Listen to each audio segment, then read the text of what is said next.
What's going on, everybody?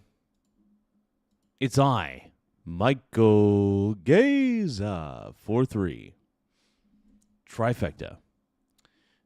But I hope everybody's doing well. It's good to see you all. It's good to speak to you all. I appreciate you. Hey, I know that there will come a day. Welcome to the show.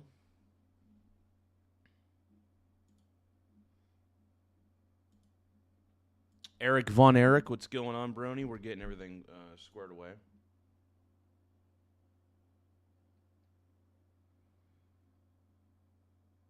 What?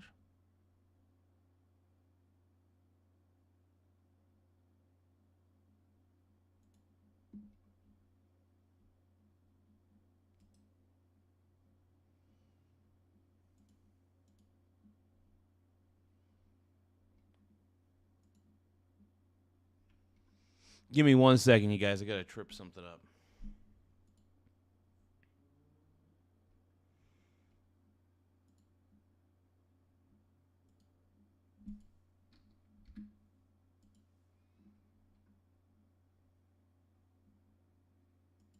All right, we're activating the source. Cool. Let's go. We got it. Because everybody is a brony bro. Eric Von Eric says today was Dragon Quest. Oh, dude, Dragon Quest 11. Hell yeah, dude. Alan Wake 2. Hell yeah. Beast.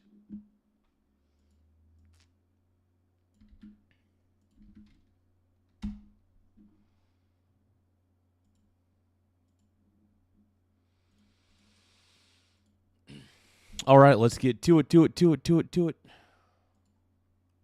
I like Poland.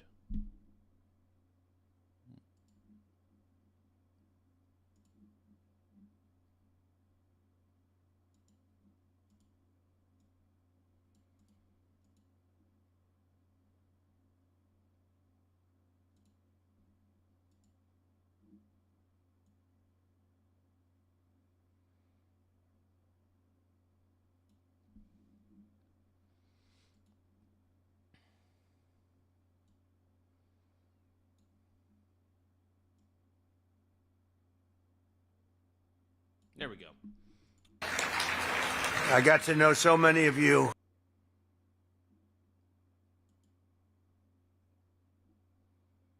Whoa, hold on. Plenty of time. And who died? Terrible. People. Special people, very special people. And I hope you like what we're doing. Did everybody get to see the Presidential Walk of Fame? Right? Did I? I don't know. I don't think I did, dude.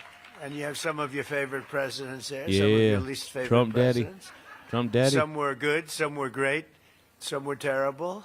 But that's Joe the way Biden. life goes, right? And JB. You notice the roses. This is a rose garden. Joe Biden, the worst of all time, baby. baby. A lot of roses, I will tell you. Lots of roses. This was a rose garden that didn't have too many roses, and if you look now, we cornered the market on roses, and you deserve them. So thank you for being with us. And Annie says, "Yay, Trump!" What up, Annie? Spring. How you doing, Brony? Spring day. The You're very a famous pink rose brony, garden has bro. been famous for a long time. Yeah. They let it get a little bit out of control. Yeah. But now it's brought back to the highest level. And, you know, where you're standing or sitting right now is white stone. And that was grass. And the problem with it is you couldn't walk on it because this is built on a wetland and the grass was always soaking wet. It didn't matter. It was always soaking wet, absolutely.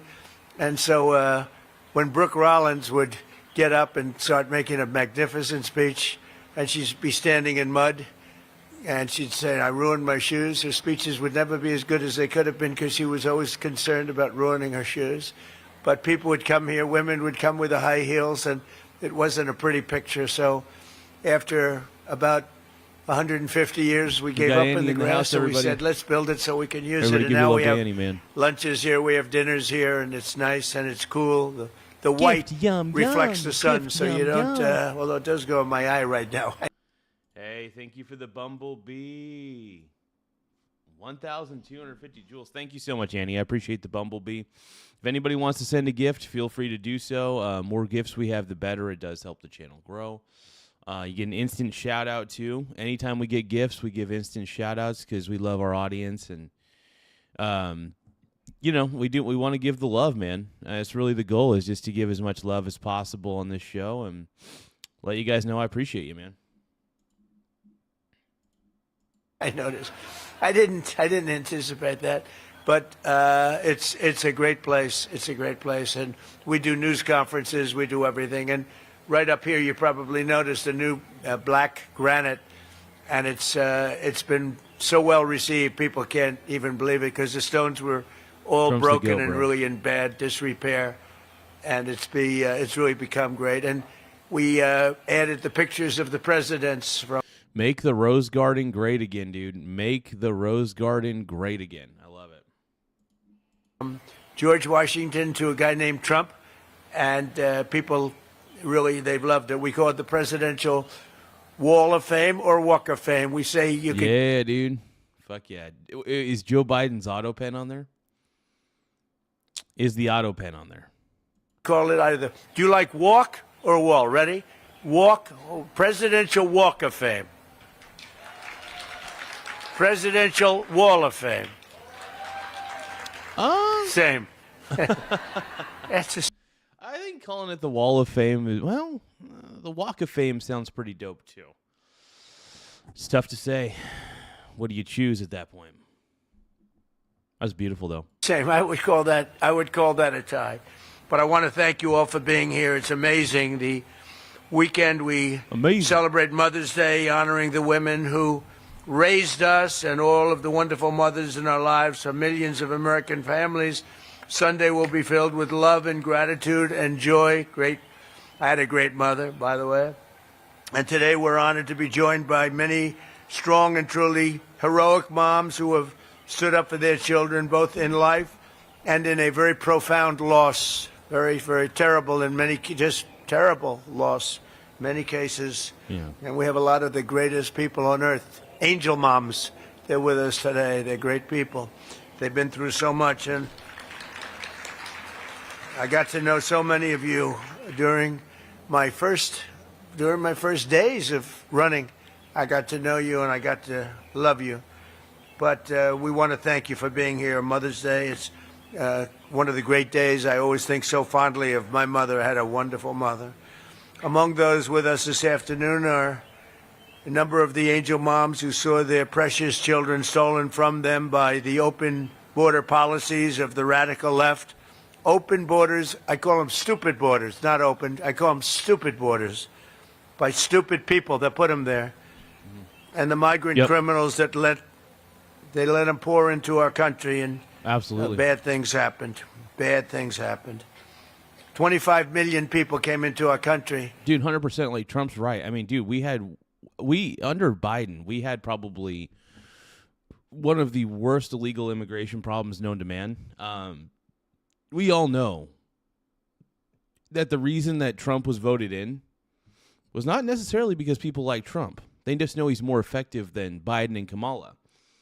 And good Lord, there's no way in hell we wanted Tim frickin' Walz. There's no way in hell that we wanted Tim frickin' Walz as our vice president. That is insufferable. That is unethical. He's one of the...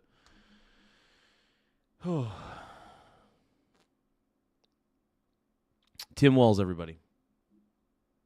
Do you guys want Tim Walz to be your vice president? More importantly, do you want him to be your president?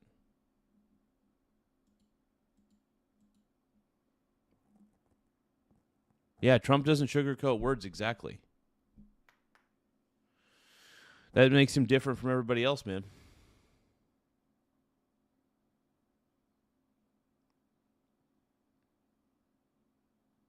Yeah.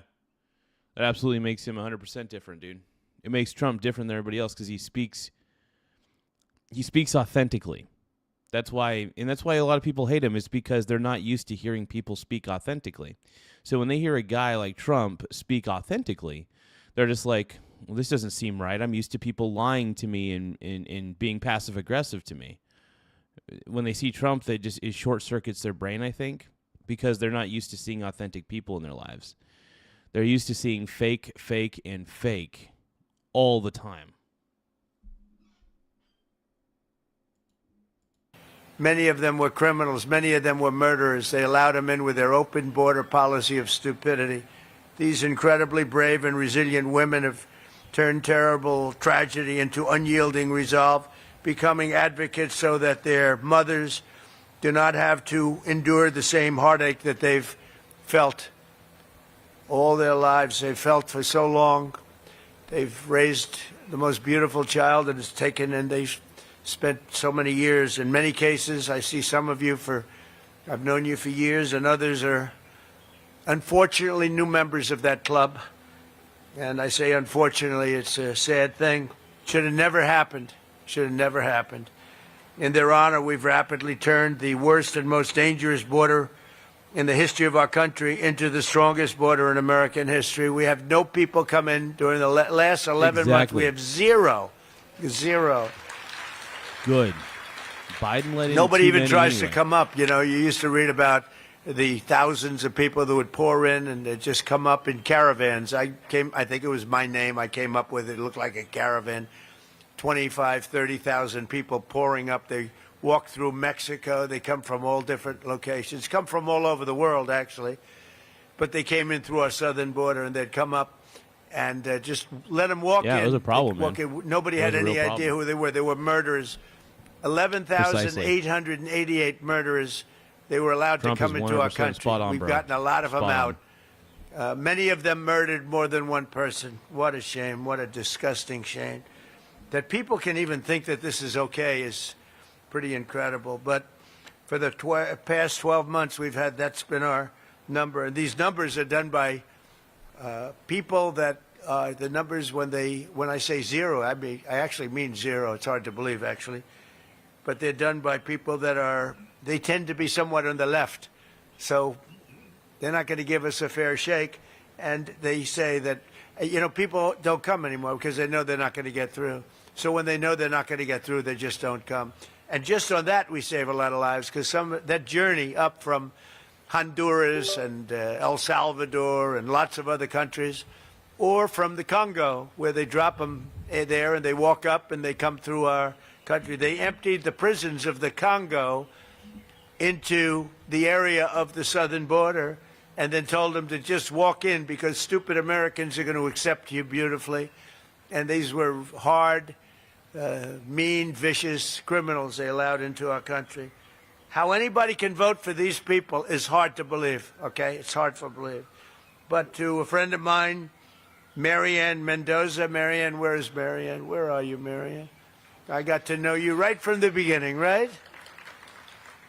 And I won't ask her that, but I would often ask, is it easier with time? Because time has gone by. Marianne, no, it's not. Sadly, it's not. You always hear with time, but a lot of people say it's not easier. But you're a special woman. I've gotten to be a friend of yours. You're a special woman. What you have to go through is disgraceful. Tammy Nobles. Tammy, are you here? Tammy Nobles. Right. Does time help, Tammy? No. It used to be, time heals all wounds, right? But it doesn't. Not necessarily. I've always had trouble with that saying. Necessarily, I don't think it really does. Sometimes it does. Sometimes I wouldn't say time heals the wounds. I just say that let's get more used to the wound. But it can't. The wound itself can heal. Maybe. E.T., what's going on, brother? We got my boy E.T. in the house. What's up, dude? If you guys can, though, don't forget to double tap the screen to like the stream. One more time, double tap your screen to like the stream. Let's go. The more likes we get, the better. It does help the channel grow, and I just want to say thank you guys for being a part of the show. Like I said, the more viewers, the better. No, seriously, you guys keep this show on its feet, and you guys keep the show rolling. So I appreciate y'all. When you love somebody that much, it doesn't help like it should. Jacqueline Medina, a great person. Where is Jacqueline? Jacqueline, where are you? Thank you, darling. Thank you. And so many others, and I want to thank you for coming. And I don't think you've been treated properly. It's hard to believe, but the angel moms have not been treated properly. But this president treats you properly. I can't speak for others, but this one treats you properly. I know which president he's talking about specifically. We all know who he is. We're riding with who? No. But no, Trump's the man, dude. No, Trump's the GOAT, dude. Trump's the greatest president of all time, and I think we all know it. I think deep down, some of us in our heart of hearts are aware of it. But yeah, double tap your screen to like the stream if you think that Trump's the man. If you think that Trump's the greatest of all time, just double tap your screen to like the stream. It does help. And I got Uncle Chris in the building. What up, Uncle Chris? Make sure you double tap your screen to like the stream if you haven't already. The more likes we have, the better, and it does help in a lot of ways. So I appreciate you. We got Vacation Time saying, "Damam, what up, dude? Don't forget to double tap your screen to like the stream." Vacation Time. Just don't tap it with your tip. Don't tap it. You got to get a grip. Don't tap it with your tip.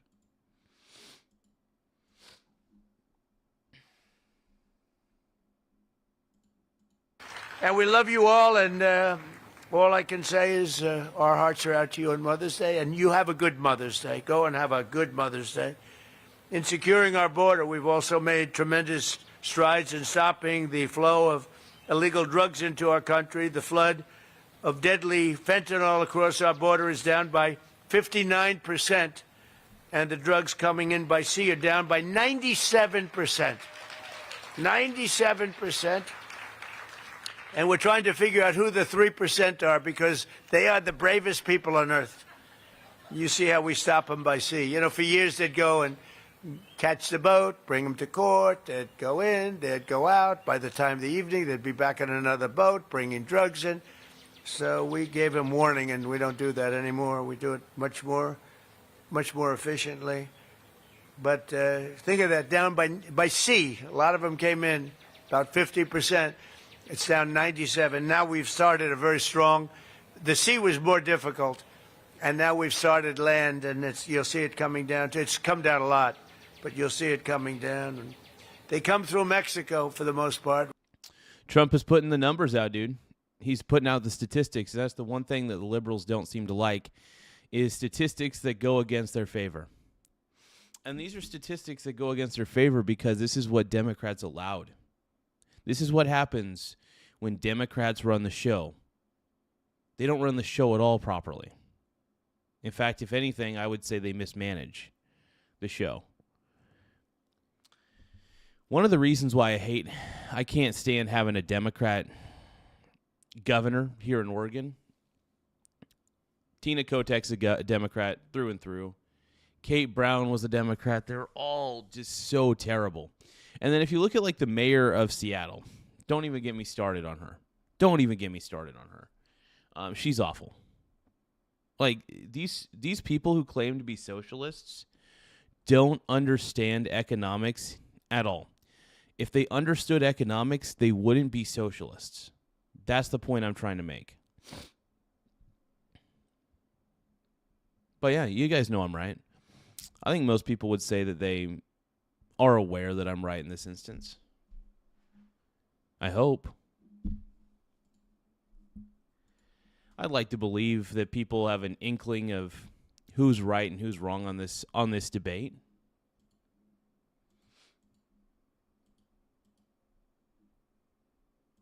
But if you don't, you don't. Make sure you double tap the screen to like the stream. One more time. Double tap your screen to like the stream. Let's go, dude.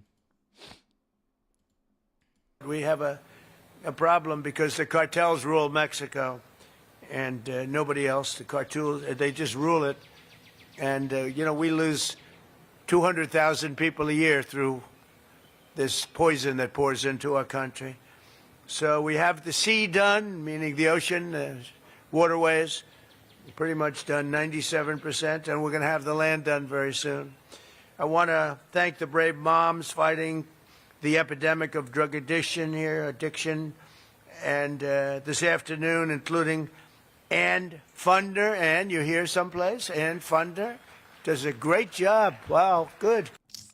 Hey, there's nothing wrong with that. Brain full of McDonald's, Diet Coke, and chicken nuggets. That's a good combo. Did you know that the approval rating's pretty skewed because the only people who fill out approval ratings and who talk to pollsters are left-leaning people?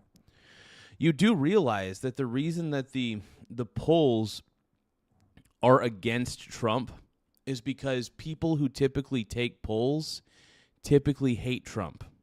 If you were to get all the people who like polls along in those polls, you would see a totally different number. There's a lot more people who approve of Trump than you realize. There are a lot more people. And I'm not going to let the mainstream media brainwash me into thinking that Trump's bad. I could tell he's a good president. I could tell he's kicking butt. So yeah, say what you want, man. Say what you want. But I ain't listening to you. I ain't listening to you, Brony. I'm not. Why should I?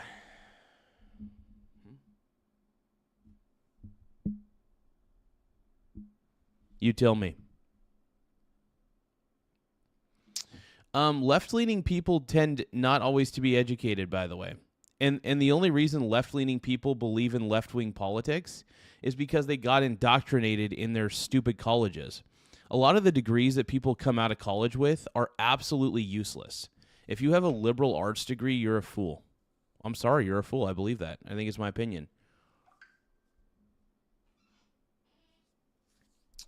So, dude, just because you go to college doesn't mean you're smart. Just because you go to 4 years of college, I've met some really stupid freaking people who went to 4 years of college and graduated. They don't know how to manage their money. They don't know how to manage their lives. I don't know why people worship college-educated people. I'm grateful that college-educated people exist when it comes to certain fields like being a lawyer, being a doctor, being a nurse. Other than that, though, I don't really care about some of them.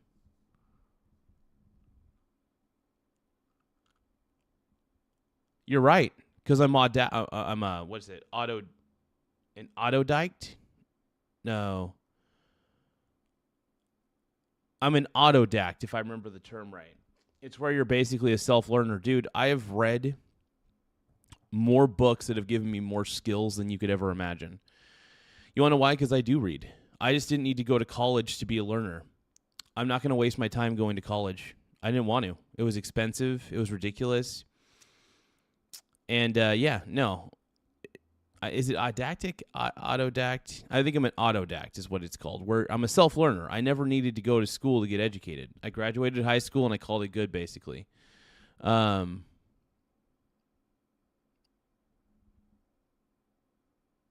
yeah, Omaga, I see you, Omaga. You're not invisible. I see you. If you keep wondering why I can't see you, I'm just gonna ignore you.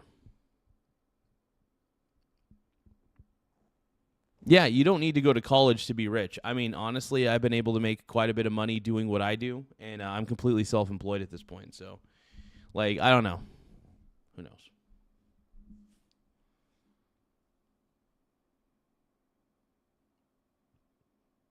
Oh, don't get me wrong. There are things that you can go to college for that are useful, but there are things that you can go to college for that are absolutely useless too.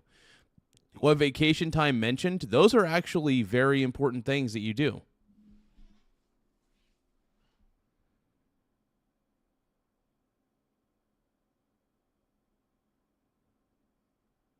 Omaga, God, you're too needy, Omaga. You're too needy, bro. I love you, bro, but you're just too needy.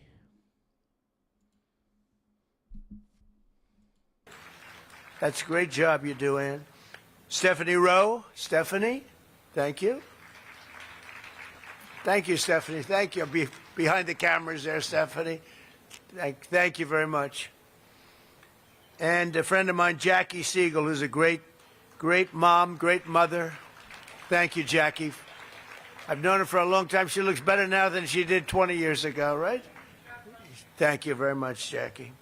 Last summer, it was my great honor to sign the Halt Fentanyl Act into law, and we'll never give up on that mission for ending the drug epidemic in America. We've come a long way, though. We've stopped massive amounts of drugs from coming in.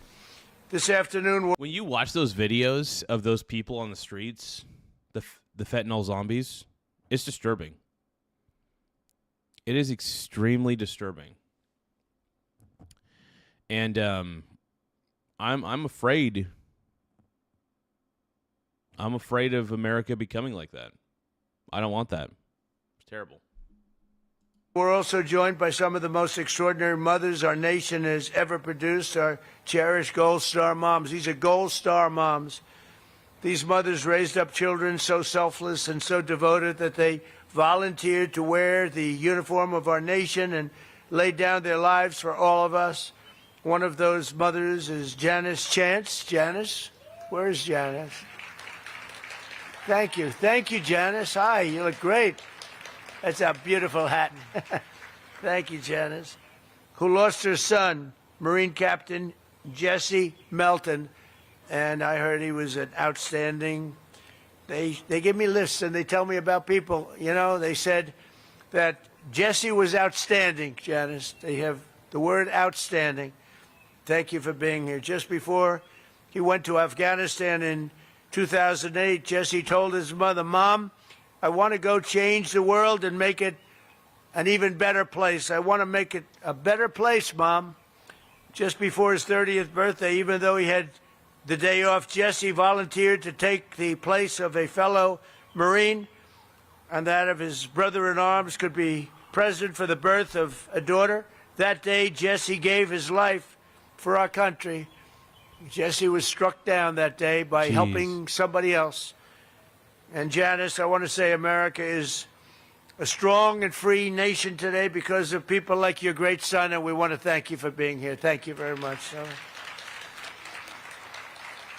I also want to express my love for the moms with us whose extraordinary heroes gave their lives in the terrorist attack at Abbey Gate in Afghanistan. I got to know you very well, very well. And these are phenomenal people. We went to a club I own in Bedminster, New Jersey, which is beautiful. They played music. They said, "You actually think he's coming out?" They said, "Yes." And I was going to do just to stop by and say hello. And we ended up listening to music for 4 hours on that beautiful. Okay, Amaga, what are you bitching about, bro? God, you're such a little bitch. You're saying, so you're probably just said you would look into it just to get me to sub and Yeah, whatever, dude. I don't really care. Unsubscribe if you want to. I don't have time to deal with little whiners. I don't deal with whiners. If you're gonna whine in my chat, I'm not gonna deal with you. I don't deal with people who whine, man. Stop whining, bro. I'm done with the whiners, man. That beautiful night, looking at the sky, thinking about those wonderful people. Abbey Gate, very well known. Should have never happened. That should have never happened. That was incompetence by the Biden administration. So to Alice Lopez, you know that, right? Yeah, we know that. To Alicia Lopez and Paula Knaus, Self, Coral, Persino, and to all of the Abbey Gate moms, we're thinking of you in this Mother's Day. And again, we had you to the White House.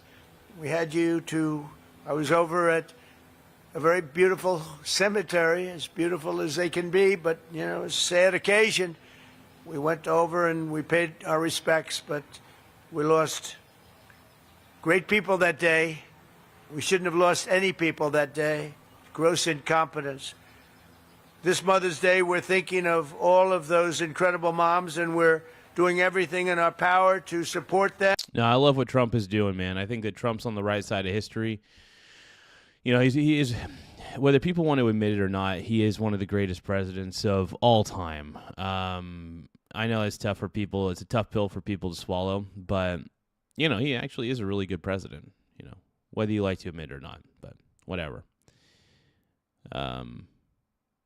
No, he's been one of the best, man. Best presidentes of all time, bro. One moment.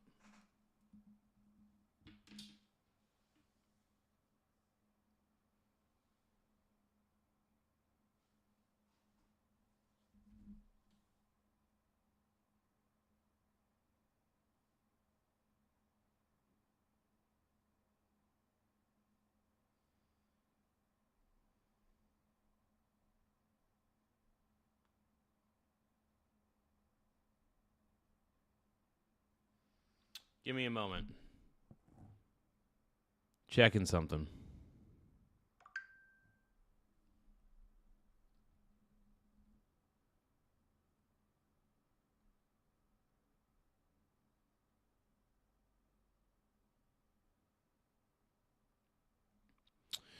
Yeah, I don't know.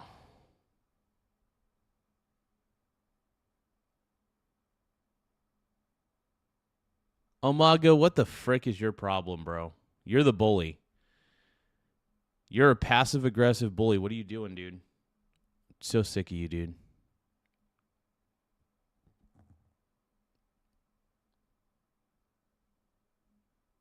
I'm just here doing my show, man. I'm just here doing my show. I'm under no obligation to answer to anybody while I do my show. I can do whatever the frick I want. Maybe not everything I want, but you know. But whatever.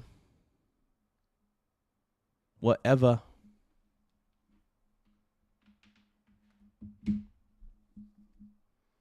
But no, we got people that are just like freaking out about shit, dude.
All right, let's keep going. Let's keep flowing. Them and millions of other mothers all across America. And we're blessed to have many wonderful mothers serving in this administration, including Secretary of Agriculture, Brooke Rollins, who's doing a phenomenal job. Thank you very much. And the first woman ever to serve as a White House Chief of Staff. She's become a legend, Susie Wiles. She's amazing. To help American families and mothers, we passed a great, big, beautiful bill, the largest tax cuts in American history. We expanded the child tax credit. I want to say this, though. I really do think that Trump is a stud. I think he's one of the best presidents we've ever had. And to those of you who don't believe that, that's fine. You know, you could be wrong. But, no, Trump's done a great job, man. And I know that there's going to be like, everybody's like, oh, you think that Trump's so good? Blah, blah, blah, blah, blah. No, he is good. He is a great president. And I'm proud to call him my president. Sorry. I'm not sorry. Double tap the screen to like the stream if you think that Trump's the GOAT. If you guys believe that Trump is the greatest president of all time, double tap your screen to like the stream. Let's go, bro. Let's go, dude. Double tap your screen to like the stream. Let's go, dude. To $2,200 from a much lower number per child, and delivered the largest expansion of school choice in American history. We have school choice all over now. We had virtually none. Everybody loves school choice. With accounts, we have a very special thing, the Trump accounts, where we're helping families. Hey, don't call me pig boy. I bet you're just as fat as I am. I bet look at it this way. There's a lot of liberals that come in here, and the reason they dehumanize me, I just want to let you know, the reason you liberals love dehumanizing me is so you can have an excuse to say even worse things about me. You guys are sick. The Democrat Party is so unpopular. Nobody likes the Democrat Party. People may not like the Republican Party either, but the Democrat Party is far more unpopular than the Republican Party. People just don't want any of these parties. They're tired of Republicans. They're tired of Democrats. People want to... I want third party to be taken seriously, to be honest. So, if there was like an American First Party, I would be totally on board with it. Please to set aside tax advantage savings for their children's future, and we are giving every American newborn child $1,000 automatically to invest and to grow over the course of their lives. And I want to thank the Dell family. It's a great family. He is amazing. She is amazing. They've done such a job on that. They put up a lot of money too. Put up $6.25 billion. That's somebody. And he started making computers on his bed in college and selling them because they were better than other computers. And I said, how did you do that? He said, well, I did it and I just never stopped. It just kept going. So go out and buy a Dell. They're great. We're also working to make it easier than ever before to start a family by lowering the price of IVF, cutting regulatory battles and barriers, and fighting to bring down the cost of living so that more Americans can pursue the dream of, and it's a dream of living just a good life, maybe a great life. We cut drug prices now with the favored nations, most favored nations. We cut them by 70, 80, 90%. You could say 500%, 600, depending on the way you phrase the statement. But we now play. So when I was here, this was a big ambition. Right at the beginning, I was able to cut them a little bit, but I didn't cut them. I cut them more than anybody else, which was a little bit. Because for 28 years, drug prices and prescription drugs only went in one direction. And when I came back, we now did something that everybody said was impossible. Favored nations. We had the highest drug prices in the world by far. Now we have the lowest drug prices in the world. Can you imagine? So we cut them by 50, 60, 70%. And go out and you'll see exactly. It's one of the I think it's one of the biggest things that we've done. Drugs that were... Gift, yum, yum. Gift, yum, yum. Hey, thank you, Not Nurse to Tag. I appreciate you, bro. Thank you for the high five. Mucho apreciato. Everybody give a shout out to Not Nurse to Tag. I appreciate you, bro. Very kind for the high five. You rock. If anybody ever wants to, give any sort of gifts, we greatly appreciate it on this channel. So tap the gift button, send a gift. Whatever you guys want to do, it really does help.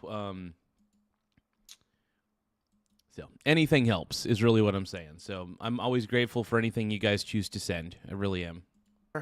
Costing in London $10 for a pill would cost $130 for a pill in the United States. And now, if it's $10 or if it's $20, that's what we pay. We pay the lowest price anywhere in the world, so it's great. And the fake news doesn't want to write about it, but that's why I talk about it, because we have no choice. We have to. So I just want to, again, I want to thank everybody for being here. It's so important. We do things like we keep men out of women's sports, a very popular issue. Yep. We stopped transgender mutilization of your children for everyone. Precisely. Don't have that. But I want to thank every single mother here this afternoon and all across our nation for your work every single day. Not Nurse to Tag says we have the lowest drug prices, but does that? I don't know if it does. Now that marijuana is pretty much legal in a lot of states, so I'm not encouraging it. Talk to your doctor beforehand, but crazy, man.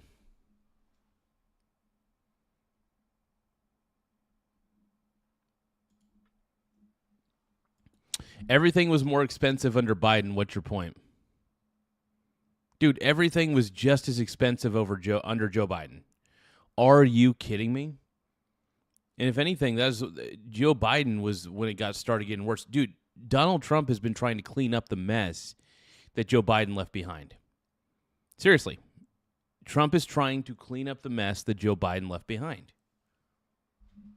There's something I got to do real quick before the markets end. Well, the markets don't end for another 2 hours, but I'm going to talk to you guys while I'm using ChatGPT. There were a couple REITs that I wanted to add to my portfolio real quick.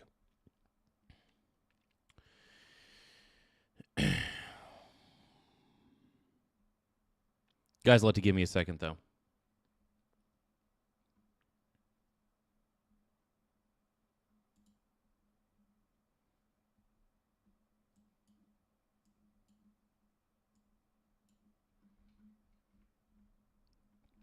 Oh, okay, this is where I left off on here.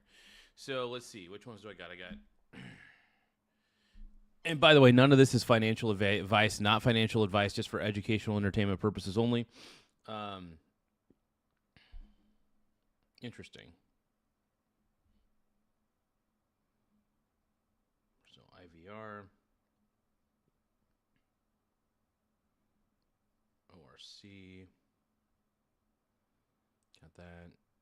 ARR, already own that. Yep.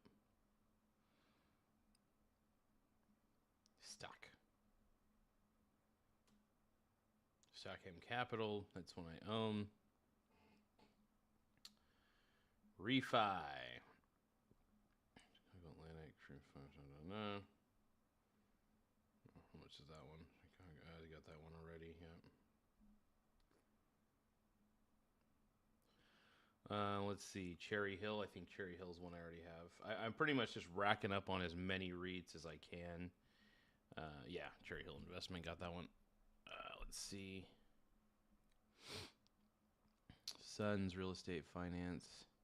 Now, a lot of these are some of these are mortgage REITs, so they're a little more sensitive to things. So you never want to go all in on these.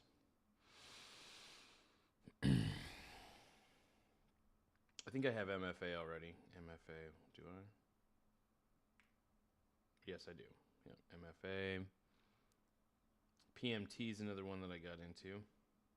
Yeah, a lot of these have like really, really high dividend yields, but you got to take these with a grain of salt because some of these could be potentially dividend traps, but the reason I like to diversify with all these other different ones, I have a mixture of yields and a mixture of dividend ranges from high to low. And arguably, this is looking good. Yeah, like some of these have like extremely high dividend yields. And I'm not saying it's worth it, but some of these have like really good earnings, for example. And these were all, by the way, these were all Chat GPT selected. So take that with a grain of salt too. But GPT's not bad, dude. I'm always looking for the long term play. And if I can get a good long term play, I'm always down. Let's see, GPMT. Do I have that one? Got that one too. Commercial mortgage REIT. Yep. I think I have NR. Yeah, I already have NR just in case. NREF. I do. MITT. Do I have that one? Got that one too. Acre. I think I have Acre. Hold on. Acre. Yes, I do. Commercial mortgage REIT. Timberland. Oh, Rainier. I think I have Rainier already. Let me see. I think I only have like one share of it too.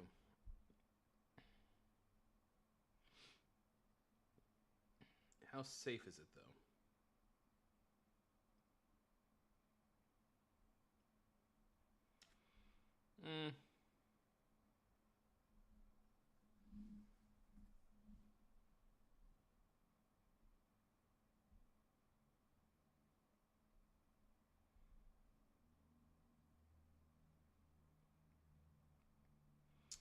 Well, I already have Rainier anyway, so I already have one share of that, so that's enough.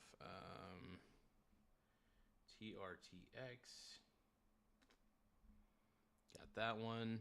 We got Milrose Properties, and it's MRP. Let's see. Got that one. I got Two Harbors. That's another one I have. And I think I have Chimera Investing, too. Let me see.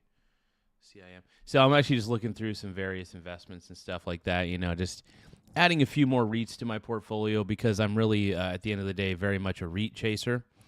I love REITs, man. Just REITs are amazing, and having a solid REIT portfolio is always fun, and it's the way I like to do it. So, yeah, anytime I could get REITs in my portfolio, man, REITs on my teats, bro. I love it. I like Poland.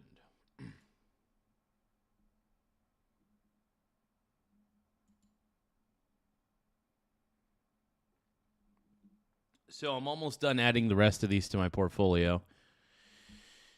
We got Adamas. I'll add one more share of Chimera. Why not? One more. Honestly, they have such a high, paying div. 11.52%. That could be a trap, but dividend traps can happen. But a lot of these are surprisingly pretty safe. I mean, their valuations are good. There's some short interest, granted, when the price goes up. But, yeah, overall, earnings look great for this company. I mean, look, a lot of these REITs are like, they're just pushing in cash flow, man. And, I mean, if you're diversified enough on some of these, you're good. I'm not saying you're good, as long as your idea is just to take the dividends as they come in, And some of these I think they can get bought out by other companies. So there is a possibility that one of these REITs can easily get brought out by another company. So don't forget about that. Let's see. Adam at Adamas.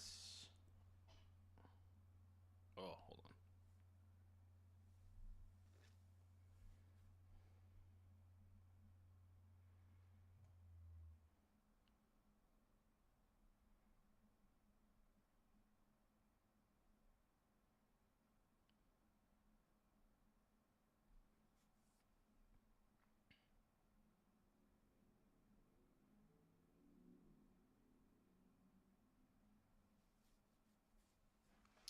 Yeah, some of these just have the highest freaking dividend yields.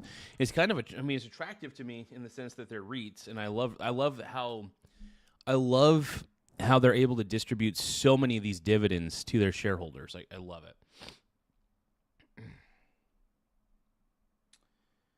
Soren, got that one.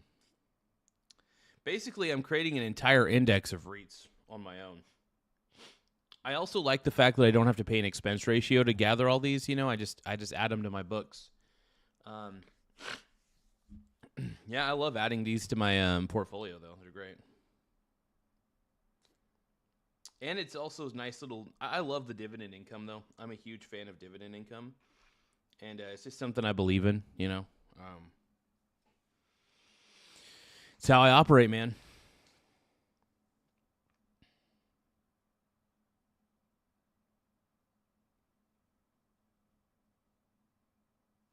Yeah, and anytime you have like high dividend yields, man, it's great.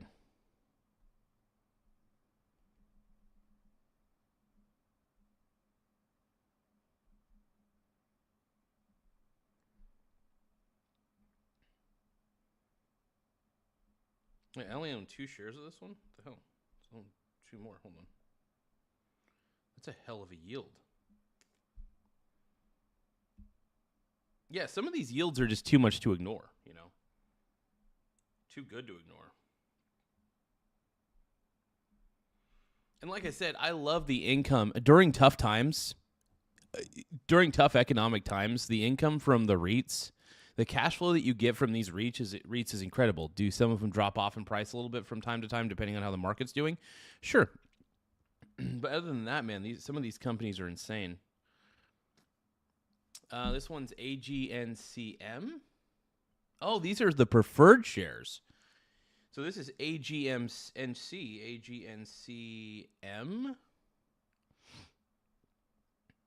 Okay, so it looks like we don't get access to the preferred shares. I will say the dividend yield for AGNC is pretty heavy.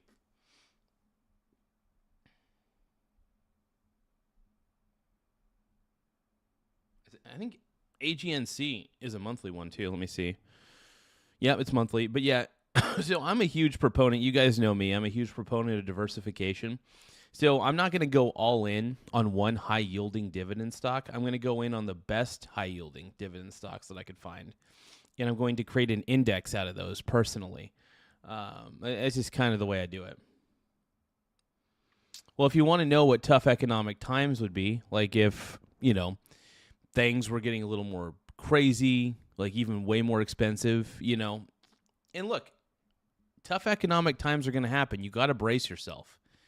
One of the reasons why I invest is because I constantly get passive income from my portfolio.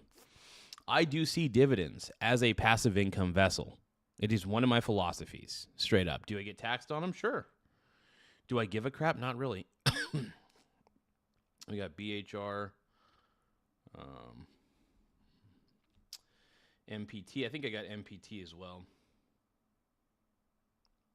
Yeah, we got MPT. DEI is another one I have. Now, some of these are getting into the weeds here. KREF, let's see. Real Estate Financial Trust engages in operating and acquiring traditional senior loans secured by commercial real estate. That seems pretty fancy. And a 15.2% dividend yield. The earnings don't seem too bad. Actually, one of the earnings was in the negatives a bit, but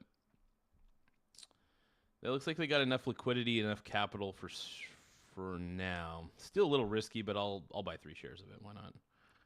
As long as I get about $20 worth of equity in each of these, I'm fine.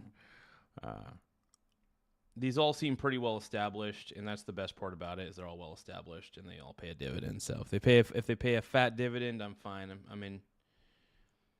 I like Poland.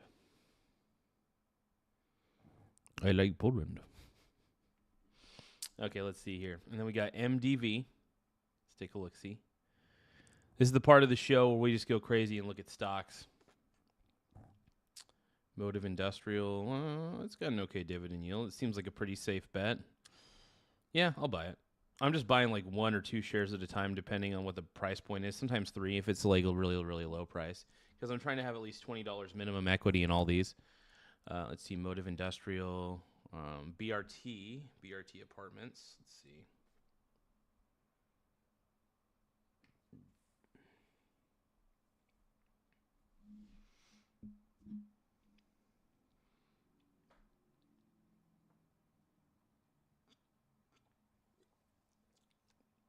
I bought this one yesterday, so I'm good there.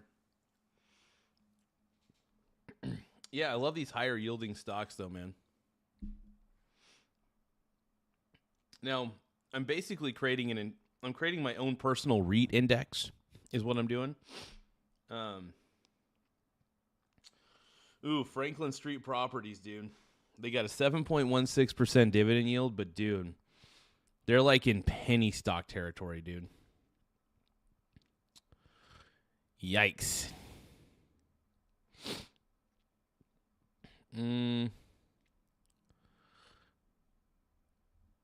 Yeah, that's a little too risky for me, man. It's an office REIT, but I'll tell you what. Oh man, their earnings seem to be okay. What I'll do is I'll buy like maybe, I don't know, $5 maybe. We'll go 10 shares, $5.58.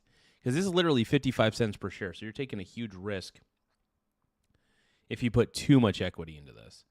So I'm willing to put like, $5.60, a little bit of chump change here and there into certain positions. But that one's very risky, it looks like. Self, which is global self-storage. Let's see. I got that one already.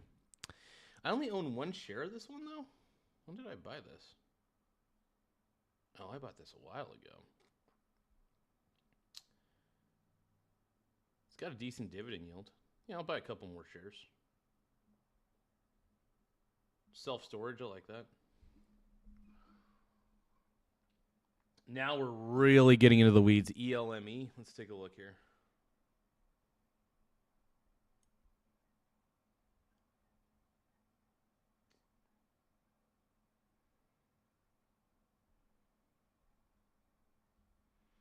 I got that one.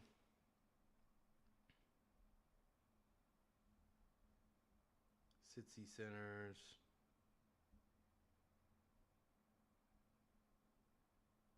What is this one? This one's like, it's a real estate investment trust which engages in acquisition, development, lease, and a shopping centers. It focuses markets on.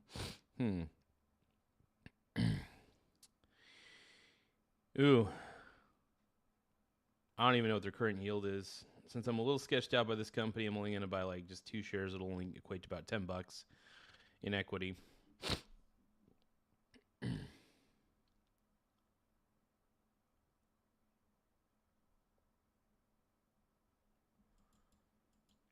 AIV, let's see.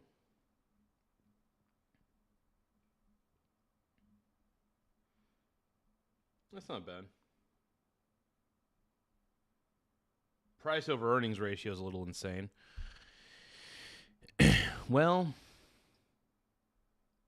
what do they do? Let's see. Operates as a real estate investment trust that engages in acquisition, ownership, management, and redevelopment of apartment property. Oh, okay. Well, they've been around long enough. They seem to have an okay market capitalization. Yeah, let's take a little bit of a risk. Let's get 4 shares. What's their current dividend yield?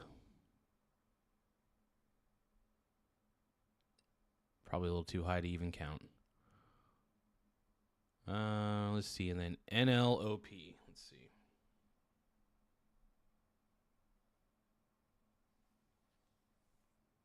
Oh, this is one I already had.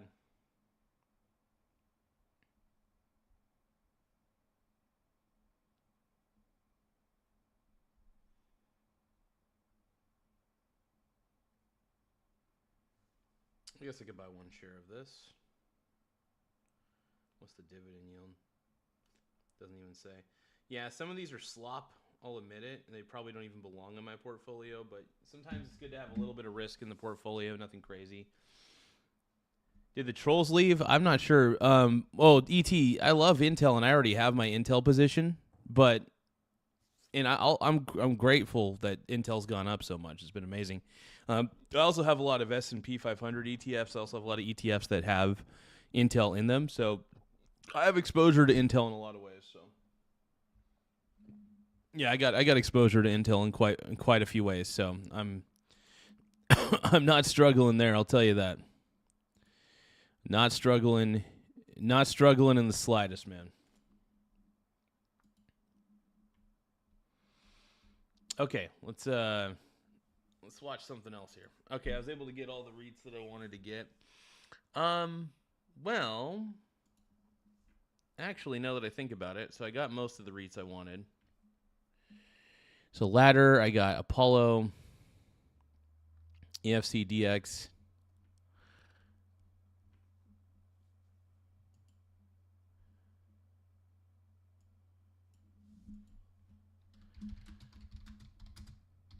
How about the top 50 dividend stocks?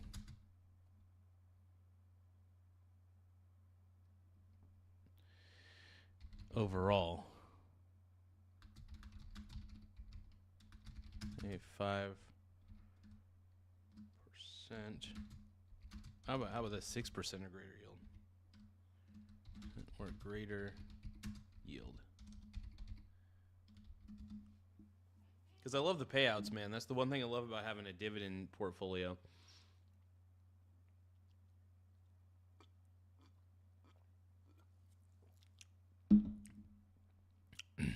Dividends.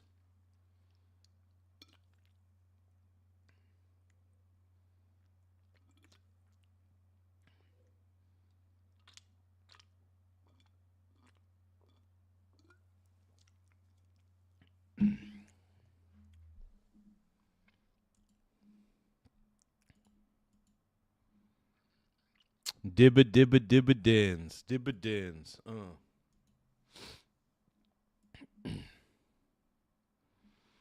Military action intensifies in the Strait of Hormuz. Okay. Thus far, I want to take you through the week and what a week it's been here on Friday. Remember where we started on Monday? That's when the president launched Operation Project Freedom. That idea was to help the U.S. Navy to escort commercial ships through the Strait of Hormuz. But later on that day is when the IRGC launched the drones and the missiles at U.S. naval assets. So then by Tuesday, that was put on pause. And then on Wednesday, the U.S. responded by hitting some of those tankers, these empty vessels we showed you yesterday, is more than 1,000 feet long on the open seas. You had that F-18 with the Gatling gun on the nose of that plane go after the rudder for the ship, and it rendered it useless there on the sea. And then you've got Thursday, where the U.S. launched the self-defense strikes at Iran that Lucas was just showing us. We'll show you right now. Jimmy's showing the back wall here. And the map that Lucas was referring to is right in here in this elbow of water. You see it stretch around here in the Strait of Hormuz. You have 3 U.S. naval vessels that were here in the Persian Gulf and through the Strait of Hormuz. They were the ones that apparently were the targets of the Iranians. Here at Bandar Abbas, there was a reaction, naval checkpoint at Kragan here, and also the island of Qashem that we've been watching for some time. Keep in mind, the blockade starts down here, okay? It stretches from Oman to the border where Pakistan meets Iran. That's where it's been, and it's been very effective, stopping more than 70 vessels from going in and out of Iranian ports. We want to bring in Dana and Michael Allen with us, former National Security Council Senior Director. Michael, welcome back to our show today. Marco Rubio earlier today said he expects a response from Iran on the latest peace proposal or peace idea or ceasefire or end of the war. We haven't seen it yet. Now it's in the evening in Iran. What would you? That's a good attitude, E.T. It's not about the trolling. It's about the trollers we met along the way. I do enjoy the trolls. I'm not going to lie. I do enjoy the trolls because they add a certain spice and flavor. Usually it's poop flavored, but they add a certain spice and flavor to the show. And we appreciate it. I need these low IQ liberals to come on in and basically be annoying. And that's the key. To get all the low IQ liberals to come in. There's a lot of them out there. Believe you me. Let's keep going. What do you expect, Michael? Well, I think they'll get back to us, but I'm not sure that we should expect that it will reflect the kind of concessions, the kind of compromises that President Trump says he needs. I think President Trump's blockade of Iranian ports is the right thing to do, but it has a longer fuse. It's a slow burn, And I think what the president ought to do is resume what he was doing Monday, which is helping by way of the U.S. military, commercial vessels to get through the Strait of Hormuz. Exactly.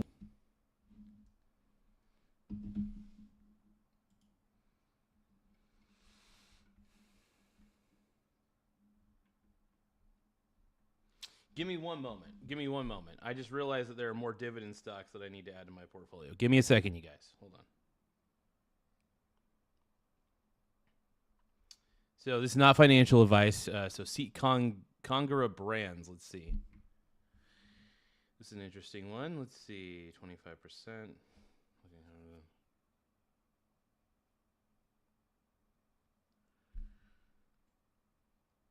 There's some shortage. They got a 9.75% dividend yield, dude. Holy crap. So I'm looking for like the highest dividend yielding stocks that are the safest. Now, granted, no dividend is completely safe. I'm aware of that. That's where diversification comes in as a security blanket. You got Campbell's. Ooh. I eat Campbell's chunky soup every day. That's all I eat. Pretty much. It's not a good diet. But damn, they got a 7.34% dividend yield. Holy crap.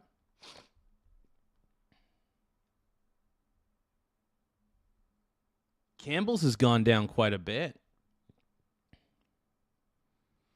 But yeah, I think Campbell's Chunky Soup is, I think, still a very widely recognized brand.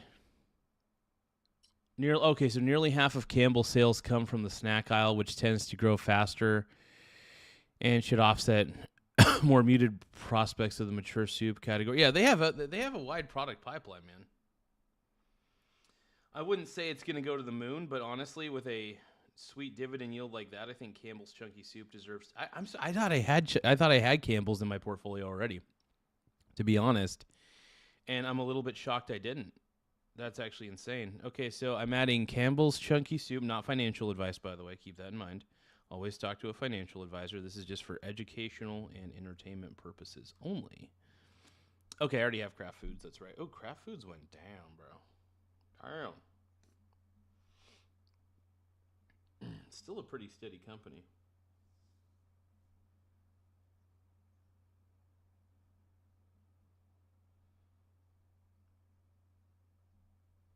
I mean, their earnings are still good. I don't know what people are freaking out about Kraft Heinz. If anything, I want to add to this position. Hold on.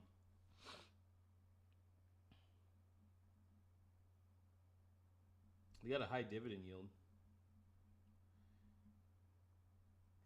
Yeah, I would say they're, in my opinion, not valued high enough. Yeah, I'll buy it at 24. Why not? Add it as a new position, basically.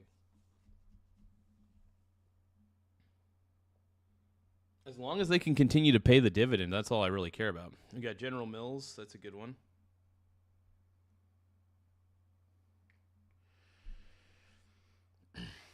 Wow.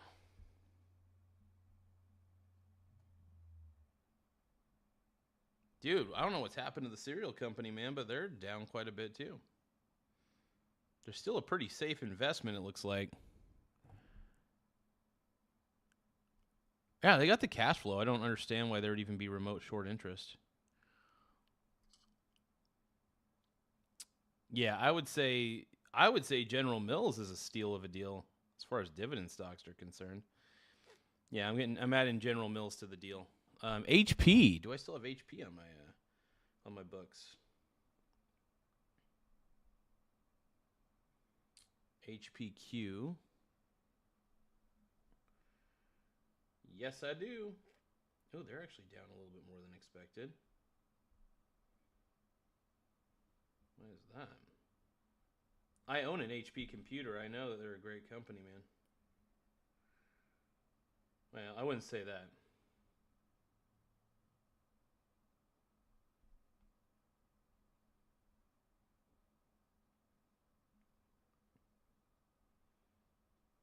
I don't know. HP's got a pretty strong product pipeline, though.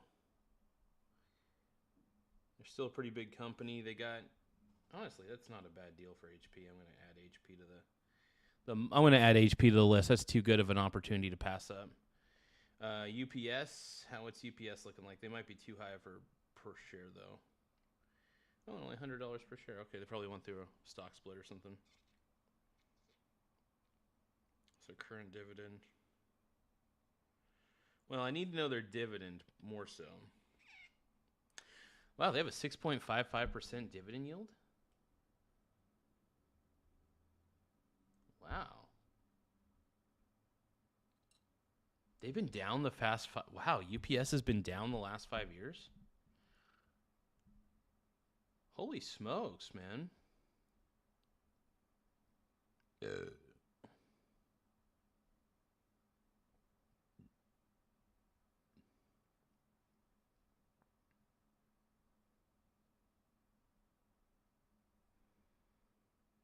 I mean, yeah, I don't know.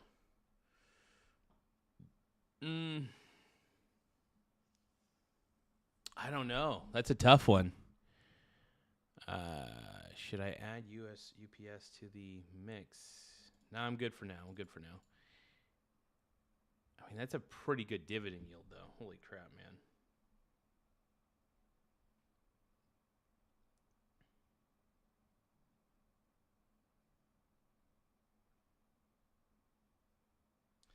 Yeah, there's just a lot of competition in that space, so I don't really want to test it. AMCR. Let's take a look here. It's a pretty good dividend yield. Operates the holding company, engages provisions.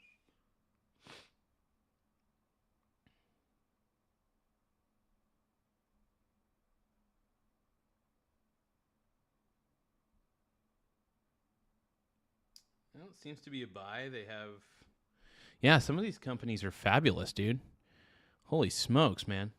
These are good. Yeah, vacation time, I agree, man. That's why I was looking at UPS and I was like, as much as I wouldn't mind having UPS in my portfolio, I already have exposure to UPS through various like ETFs and stuff, so I'm good there. But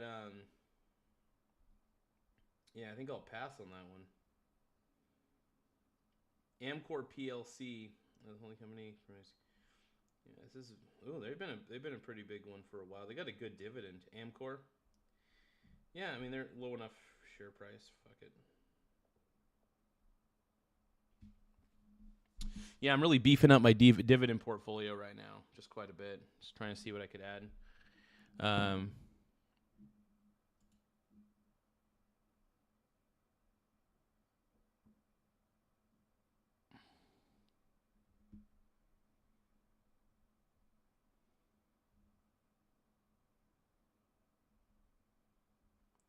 Altria Group, that's one I've had for a long time. I've actually had Altria Group for a long time. That's one I've had for a bit. And then Best Buy, let's see. Best Buy.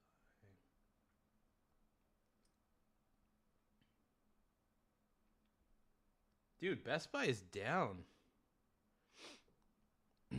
I don't know. Is Best Buy actually a good... I don't know. There's a lot of competition, man.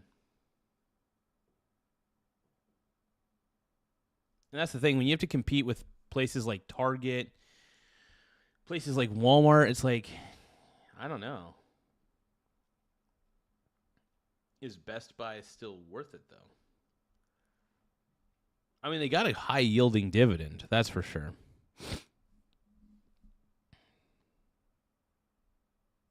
But yeah, they've been down for a while. Are their earnings at least kind of good? Do people still shop there? Let's see. Earnings look all right. Still in the positive territory. As far as future growth, though, I'm not sure about this company. I think it's going to kind of stagnate for a bit. But I do like that dividend. So, this is a tough call, you guys. This is a tough call. To dividend or not to dividend? That is the question.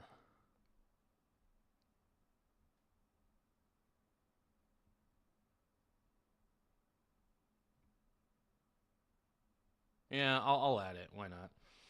I mean, Best Buy is really, really low in share price. So, and also their earnings, their price over earnings, they're close to book value. Yeah, they have a really low price over earnings right now. So, and it shows that people still go there. People still use it, man. Yeah, so having Best Buy in the portfolio is not necessarily a bad thing.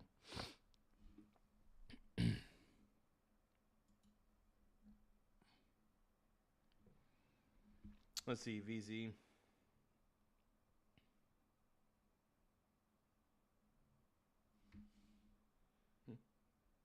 Yeah, I've already had Verizon. Yeah, Verizon's got a great dividend yield, though. I'm a big fan of Verizon's dividend yield. UVV. Let's see.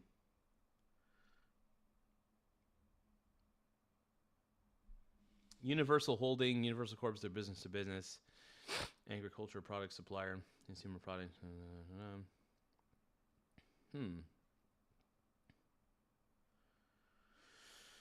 That's a pretty good dividend yield. Pretty safe company, too. Oh, I never had this on my books. Have they gone down recently? They've gone down over the year. Seems to be a pretty decent one, though. Pretty big company overall. Yeah, why not?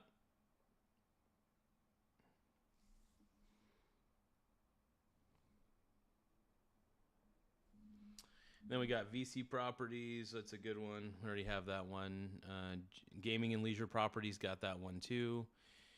Doc got that one. Oh, wait, do I have Doc? I think I do. Last time I checked, I had Doc in my portfolio. Yes, I do. Yes, I do. EPR. Let's see.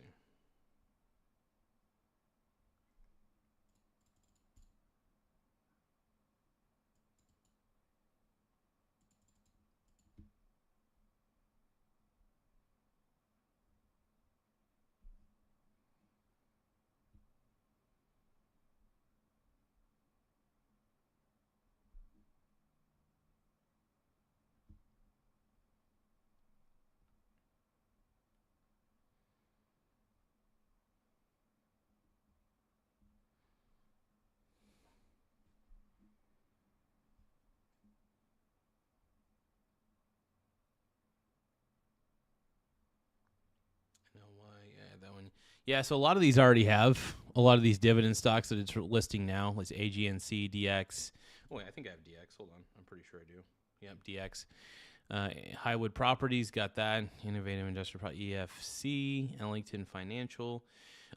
Wes. I don't think I have that one. Let's see. Wes. Midstream Partners. Let's see. That's not bad. Oh, that's a fat dividend. Holy crap. They got good earnings. That's perfect. Fat earnings, good dividend. I like it. Give me fat earnings and a good dividend anyway. SYY Cisco pays 3%. It's near its 52-week low. Really? Cisco. Oh, that's the food company. Hey, thank you, Vacation Time, for some of this info, man. I appreciate it. SYY is, oh, yeah. Okay, let's see here. What he's doing is not financial advice, by the way.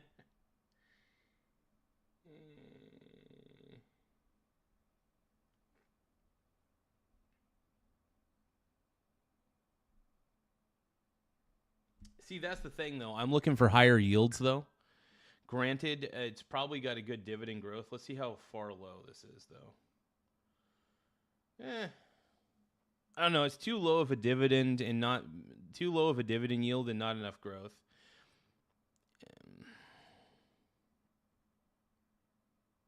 I don't know. It's pretty big.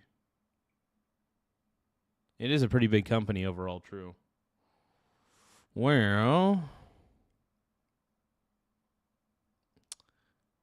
I'll think about it. I'm not gonna pull the trigger yet. Hold on. Did I get Wes? I did get one share of that. Cool. Yeah, a lot of the ones I'm getting into are pretty safe companies for the most part. They're not like absolutely safe by any means, but I'm really just kind of indexing at this point. HESM. I'm trying to get like the higher yielding ones that are pretty safe, but I want to be as diversified as possible when I'm doing this.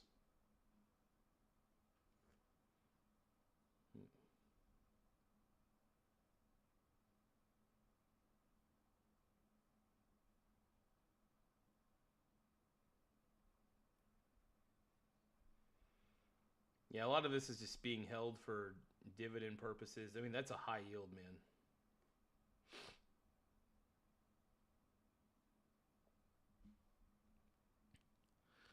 Hessam and then MPLX.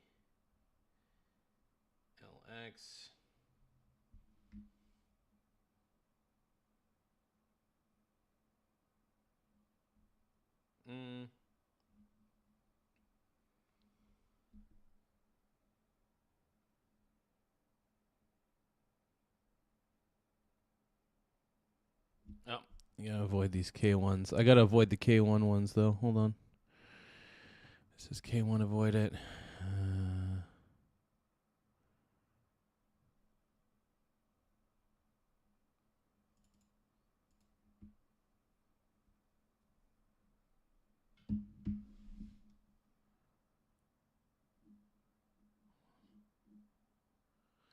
Give me 1 second, folks. All right, hold on.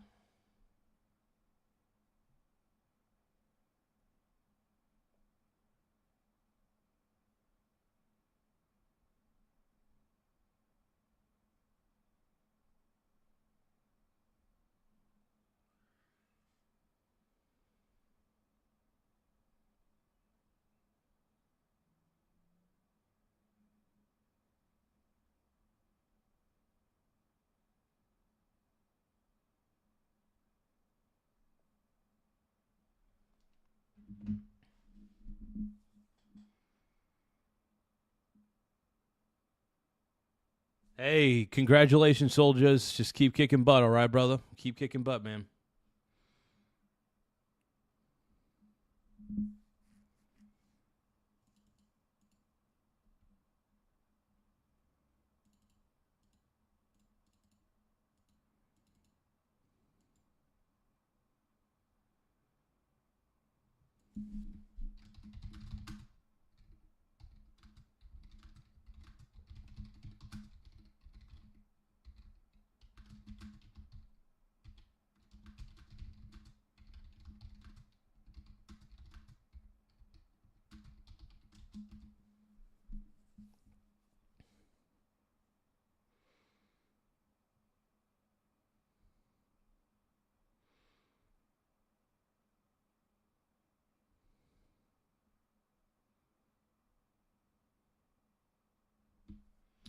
Wait, do I have that one already?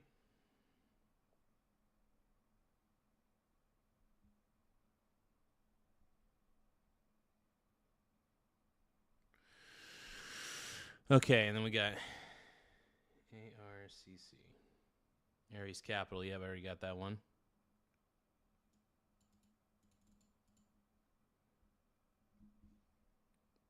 Then we got G. Oh, these are BDCs, dude. I love BDCs.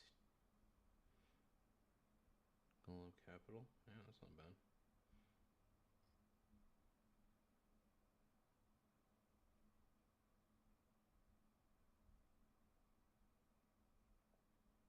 It's kind of a battle of the BDCs, it looks like.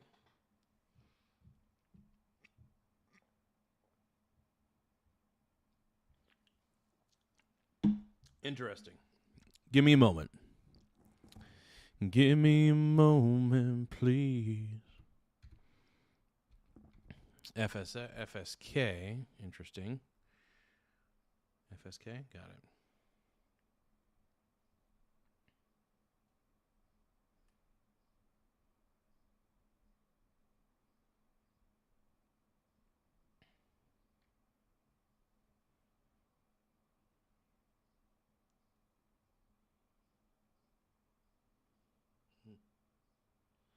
Damn, they got a high yielding one, but I think they might be kind of taking on some hot water. Let me see.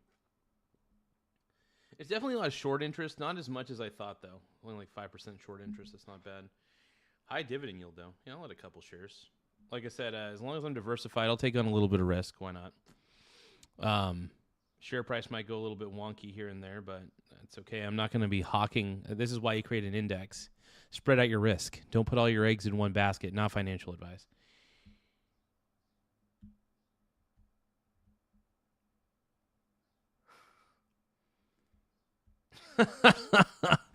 ET says, ET says, Garza, I got an idea for the sink business. It's a tube that goes from your computer chair into the sink. That's so ridiculous, bro. That is so fucking ridiculous. You're killing me, man. ET, man. Everybody give a shout out to ET. We love ET on this channel. Okay, HT. GC. Hercules Capital. Actually, how much?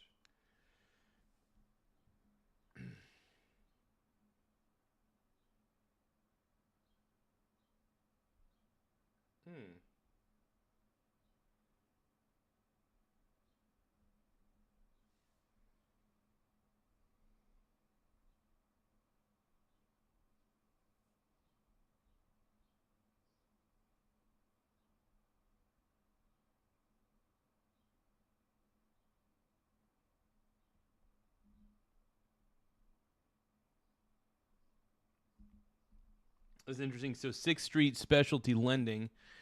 This is kind of an interesting one I might want to add. Let's see. They've been down for quite a bit, but low risk, high reward. I mean, these are a lot of low risk, high reward dividend stocks, in my opinion.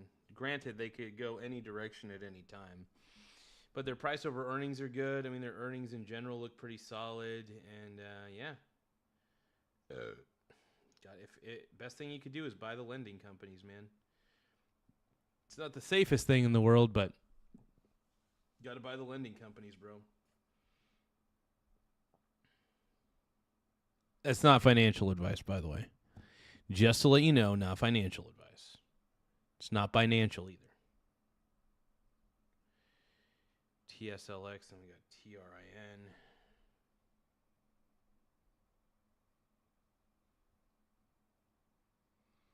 Trinity Capital, let's see.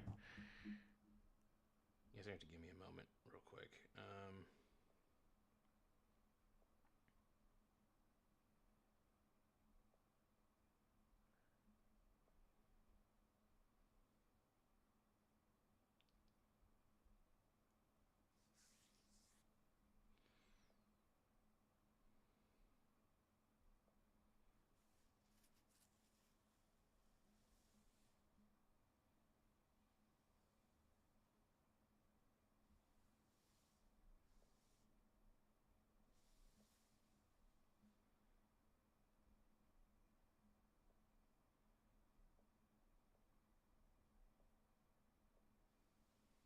Give me a second.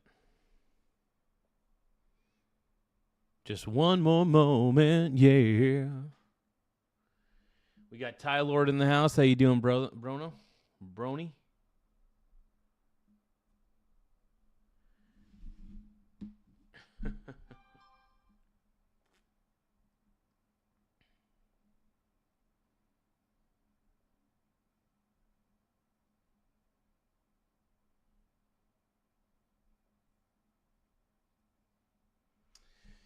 That's not as bad as I thought it was. Okay. All right, so we're going to add the rest of these dividends. Dividends, a strong man would say. And we got Trinity Capital was one of them. We'll add Trinity Capital to the mix. Yeah, there's a lot of interesting companies that we can add, and we can create a nice little diversified portfolio through these as well. But yeah, these are a lot of BDC companies, which is kind of cool. Really neat.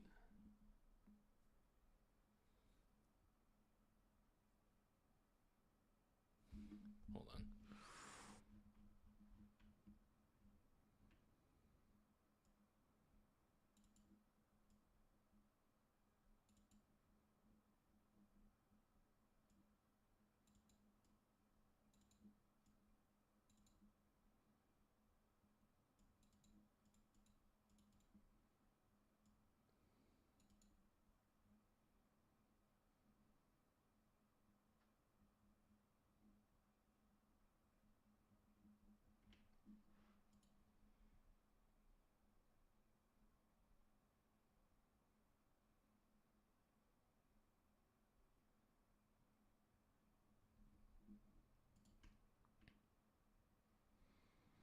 Okay, we're almost to the end of the list, everybody. We're almost to the end of the list. So yeah, we're adding a lot of interesting ones. I'm investing like a rich guy. I'm investing like a rich guy. Capital Southwest. Let's see. I love BDCs though, dude. Private credit. I think it's great. Getting exposure to BDCs is always, in my opinion, a good thing. In fact, there was a book I read that actually recommended if you want high income, BDCs are not bad. And that's not a recommendation by me. It's a recommendation by a book. Not financial advice. I just love dividends. I'm a dividend freak, so...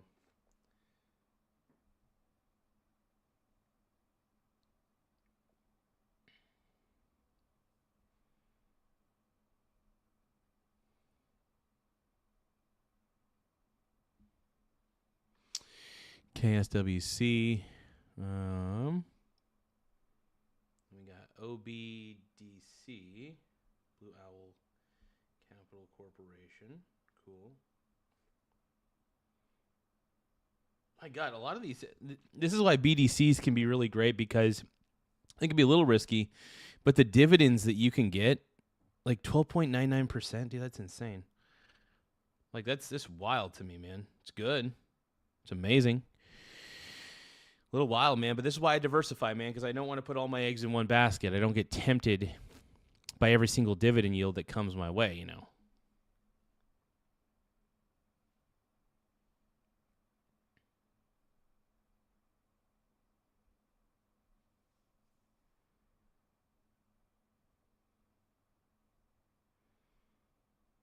Fidus.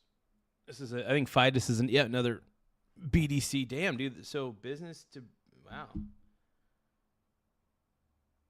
Oh, that one's a good one. I mean, this one has like a little bit of short interest, good earnings. Yeah, these BDCs are incredible. These are not advertised enough. That's the thing. That's one of the things I love about BDCs is you can get into them and you just get nice payouts, dude, just by owning shares of these BDCs. Not saying there's a guarantee that you're going to make money, but damn, dude. But yeah, I'm making the ultimate dividend portfolio right now, dude. These are like super dividends. PFLT. Floating rate.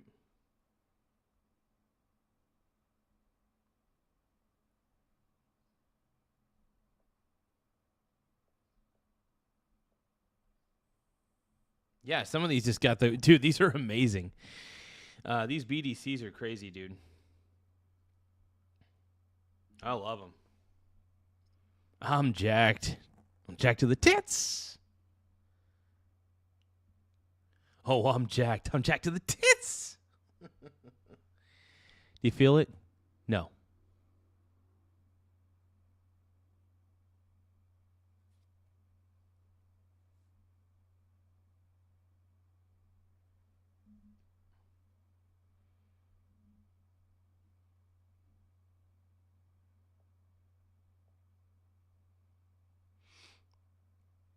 Let's see, PFLT. Let's see.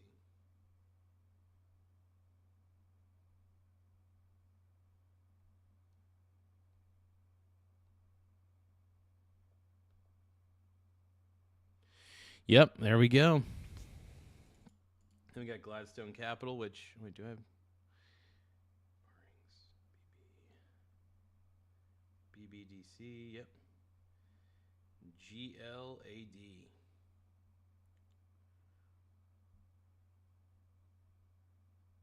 There we go.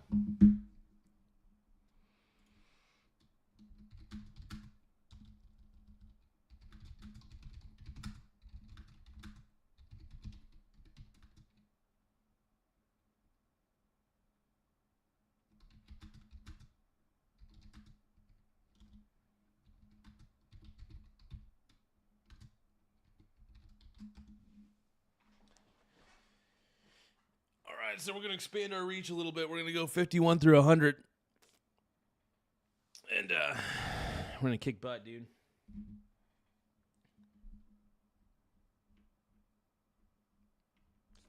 Yeah, I didn't realize there were so many good BDCs out there, dude. And if you're diversified within all the BDCs, it's not that bad.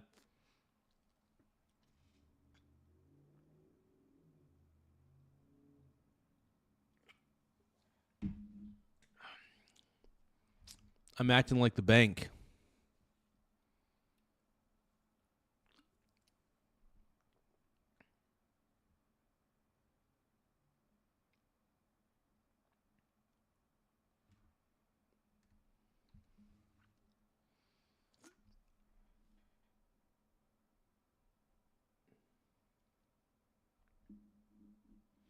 So Larson Christopher's asking an interesting question. I'll get to Well, let's look at vacation time real quick. I skipped over vacation time. Sorry about that, bud. Oh, hold on. Annie says, 162 UFO files have been released. I'm going to check them out. Hell yeah, dude. Get it, Annie. Vacation time says SCM. You see? Or a few of the BDCs. I have a few shares. I love having shares of BDCs. There were some I didn't even realize I didn't have. I was shocked. And this is why I love asking ChatGPT if it knows of anything that I may not be aware of. Give me a list at top.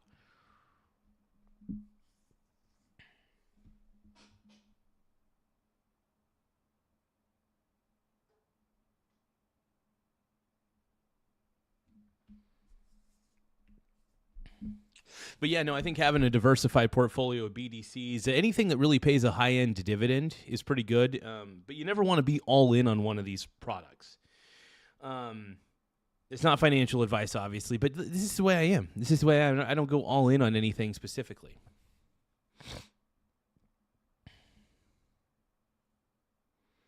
Oh, I think I have this one. This is a BDC. Yep. BXSL. Yep, I have this one. It's a Blackstone one. BXSL. Oh, no, I don't have this one. Blackstone Secured Lending Fund. I do not have this one. This is another BDC. Dude, these BDCs are amazing.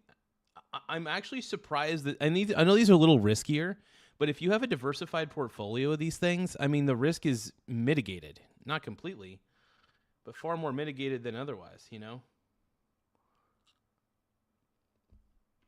That's why I diversify, baby. And Main Street, I've had Main Street Capital for a very long time. It's funny. It's recommending a lot of the ones I already have, which is fabulous, by the way, because it just makes me feel justified in owning.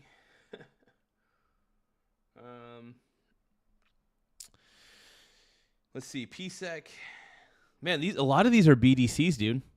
A lot of the ones it's recommending are basically just BDCs. Some of them are hospital REITs and stuff, but mainly these are all BDCs, and I think I own all these. Hold on. PSEC, yeah, Prospect Capital, MFIC. Oh, I don't have MFIC. Hold on, Midcap Financial. I've never heard of these ones. It's another BDC. Oh, yeah.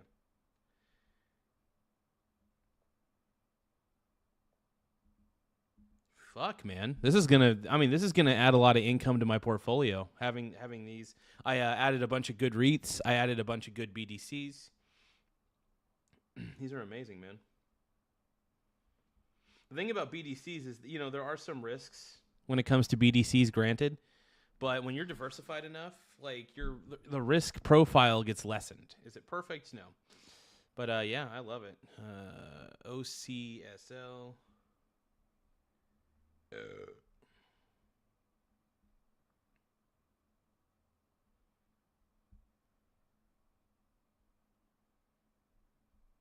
Oh yeah, I'll add 2 of those.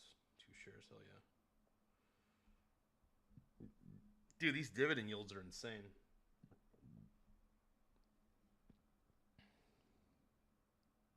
Yeah, I'm basically loading up my portfolio right now, man. I am loading it.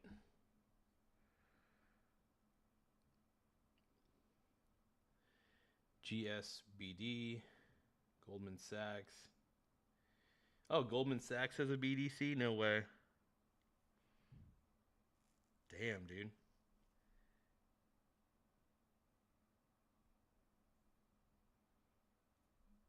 Yeah, I'll buy 3 shares of that. The Goldman name is a big one, so.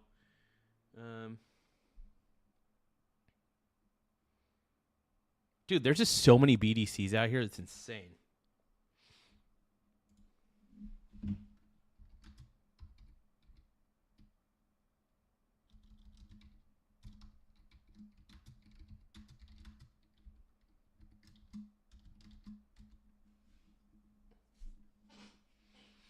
Dude, we are racking up on these, man.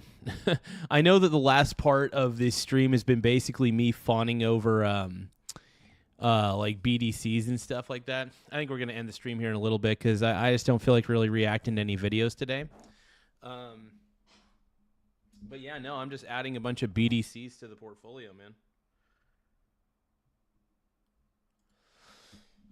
What's crazy is And with all that income that you get from those dividends, from those high yielding ones, I mean, you can really pay off a lot of stuff.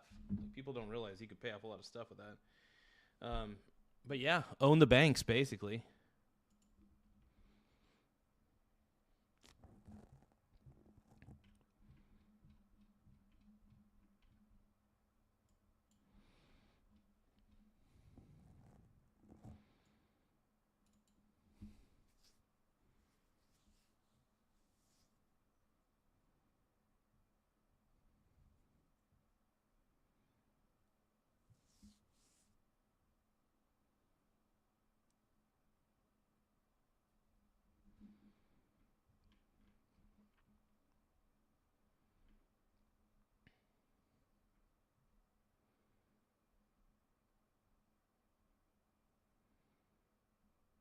So we got Goldman Sachs, BDC, and then we got KBDC.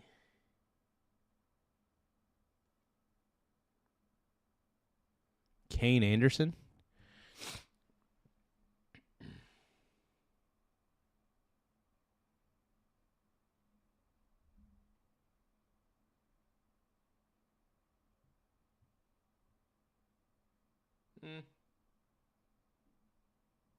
Yeah, I'll add that to my portfolio.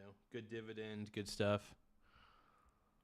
And then we got Bain Capital, BCSF.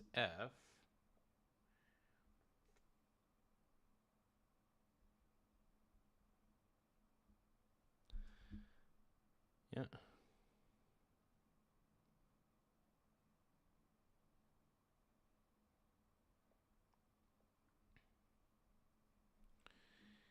Then we got NMFC.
Then we got CGBD.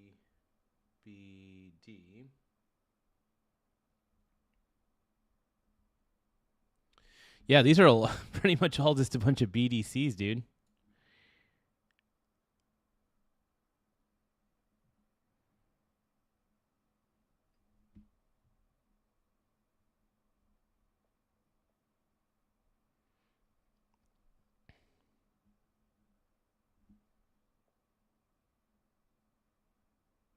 Then we got SL.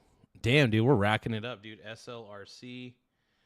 Hey, guys, feel free to send me gifts, by the way. Gifts do help the channel in a lot of ways. No, Trump didn't do anything wrong, dude. Trump didn't do anything wrong, man.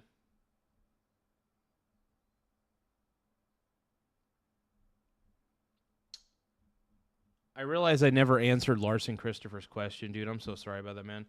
It says if your housing cost is less than $3,000 a year and your income was above $80,000, how would your investing be planned? Well, I would try to invest as much as I can as early as possible. Once you have a certain amount invested, though, you can kind of loosen off the reins, but make sure that you're paying for the important stuff that you got to pay for. But pay yourself first. Ultimately, Larson, that is the philosophy that I run by, is pay yourself first. So find ways to get investments that'll allow you to get paid. That's a good thing. That's why I love dividend stocks so much.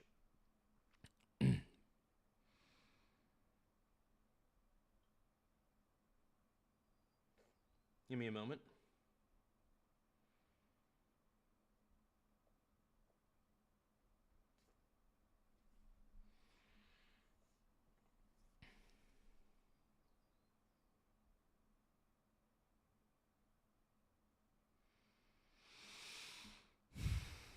I've got Gain. That's actually a good one. Gain, Gladstone Investment. That's a solid one.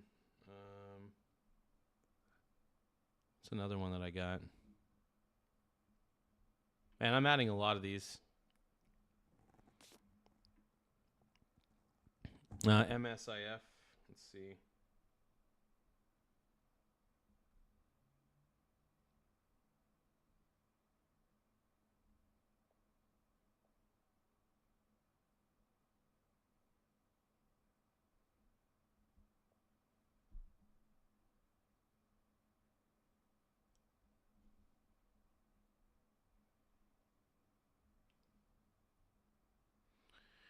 All right, then we got Scion. Wait, is that Michael Burry's Scion? No way. No, that's not the Scion I was thinking of.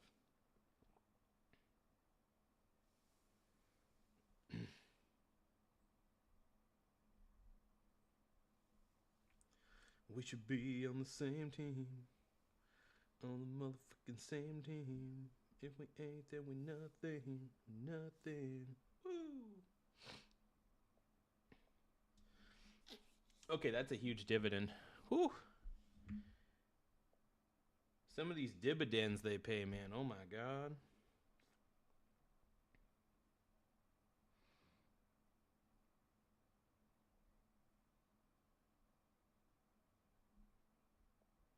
By the way, none of this is financial advice or a financial endorsement. Just to let you know, none of it is. It's not just for entertainment and educational purposes only. Not financial advice, nothing like that.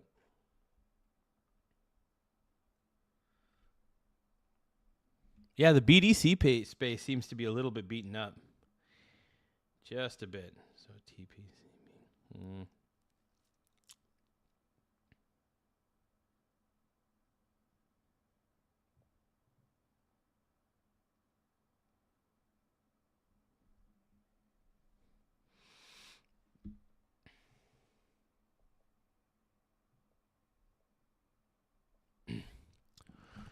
Damn, dude. BlackRock TCP Capital, 18.1% dividend yield. Are you kidding me? 21% dividend yield. Holy crap.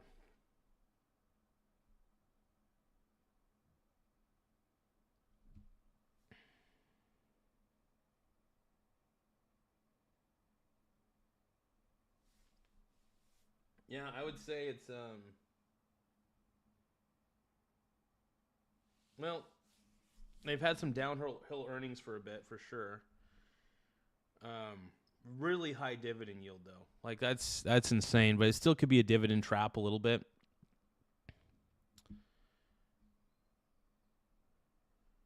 Yeah, some of these BDCs are crazy, dude.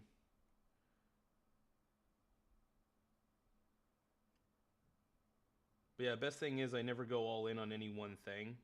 That's the beauty of what I do. I never go all in on one thing.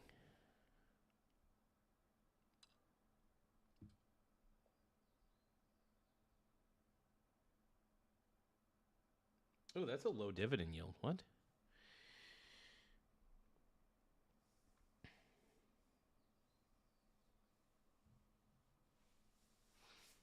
But yeah, man, this really improves my portfolio quite a bit. Like, I can't wait to see like what the result ends up being. This one's actually got a lower.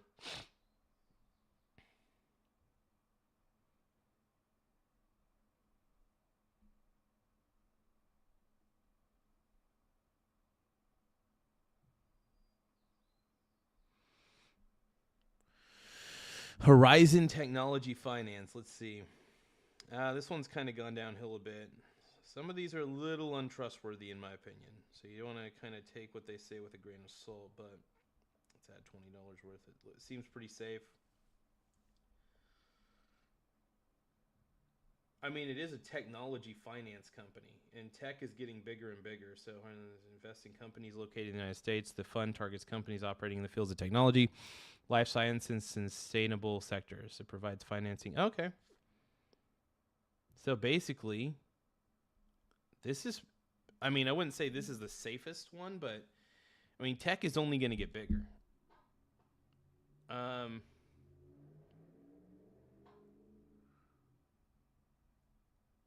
They did have to do a dividend cut, it looks like. Okay. But they still got a high dividend yield, though. That's the thing. That's because their stock price has obviously gone lower. So it could very well be a dividend trap, just as a heads up. But let's see. Horizon. But that's why you diversify. You don't stay all in on one thing.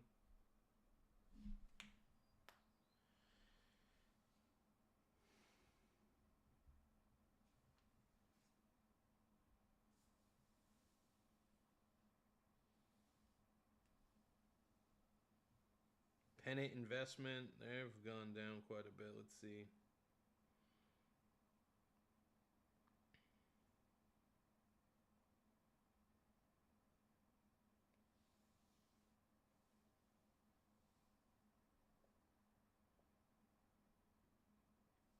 Yeah, a lot of these are kind of on their lows a little bit. Thoughts on GameStop and eBay? I think Ryan Cohen is going to run eBay into the ground. I just don't trust him. I just think he's out of his league. Now, granted, he's the guy that does PetSmart or whatever. You know, and that company's done all right, but still.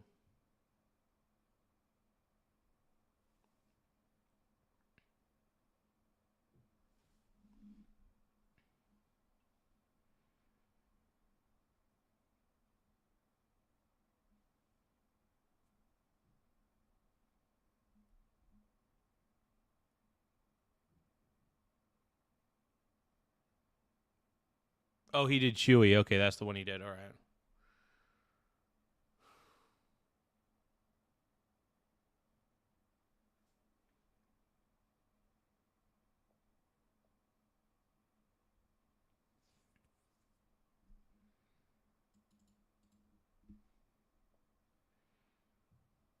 Yeah, these are a lot of BDCs, dude. Holy crap, man.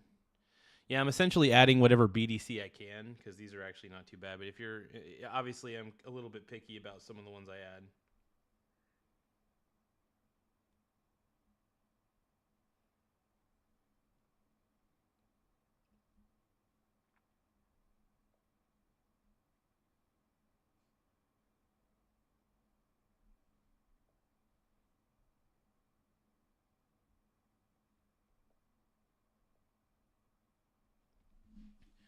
But yeah, definitely spreading out the risk for sure. And that's kind of the key, man. Spread out the risk as much as you can. Get into things that are fairly safe. Now, BDCs are not perfect, but they do yield high dividends. So it's like sometimes if you do end up at a loss, it's like you kind of get countermeasured by the dividends a little bit. So it's not bad. But yeah, you don't want to give every single BDC your money, though. That's the point. It's a lot of them out there.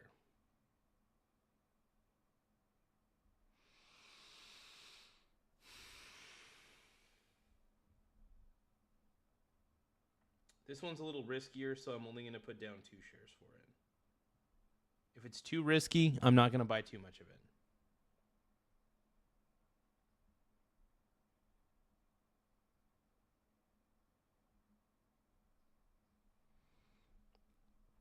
Triple Point, and then we got Oxford Square Capital, OX, SQ.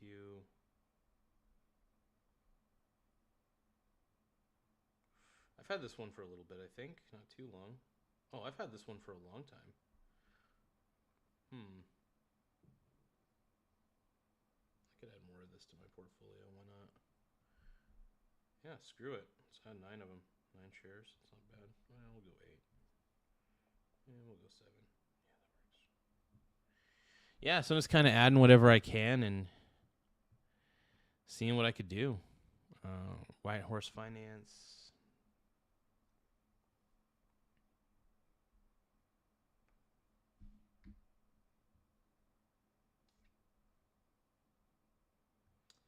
Yeah, some of these are getting into the riskier territory, so I'm only going to add like maybe 2 shares of each. Like I said, when you start getting into the riskier territories with some of these BDCs, you know, you kind of have to be as smart as you can about it, you know. We got GE.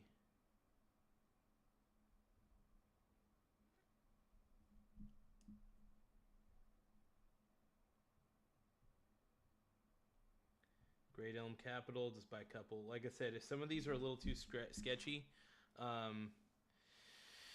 you know, it's got decent earnings. Great dividend yield for sure, but its earnings seem a little questionable. Not too much short interest though. So some of these are good. Some of these are great. Yeah, so you think that I don't know if eBay's on the cheap at the moment. Maybe it is, maybe it isn't. I'm just not even going to bother with it. You know, to be honest, I'm just going to diversify and take my good stuff here. Melrose Property, Armor. So I got all these medical. Oh, do I have this one? MPT. Nope.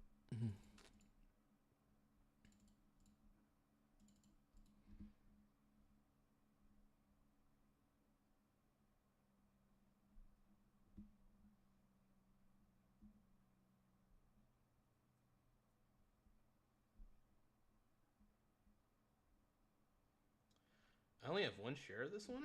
What the hell? Should have more than that.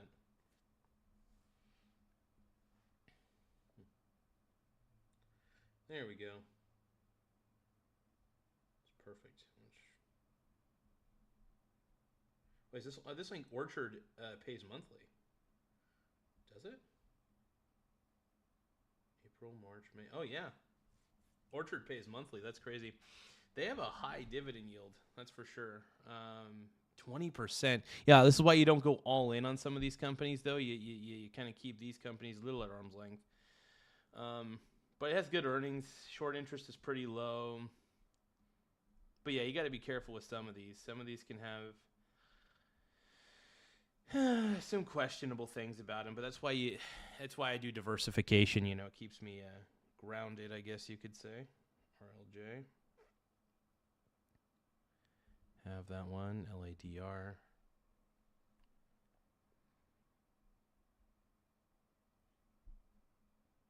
So we got 2 Harbors. We got Alexander. I don't have Alexander's actually.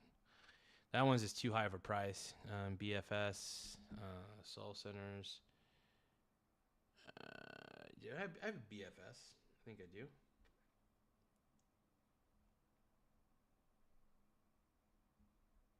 DEA.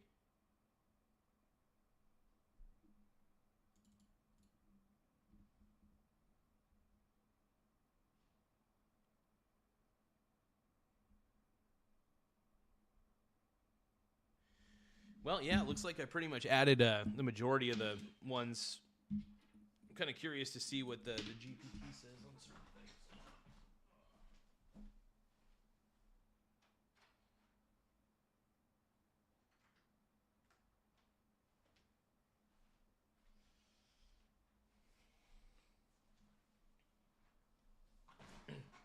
Well, this is perfect because it does add a additional partition of income a little bit, and it allows me to remain even more diversified than I already was.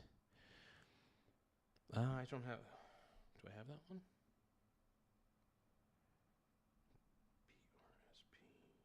I don't have this one. Bright Spire. They got a good dividend yield. It's not bad, but it's a little. It's not even that risky.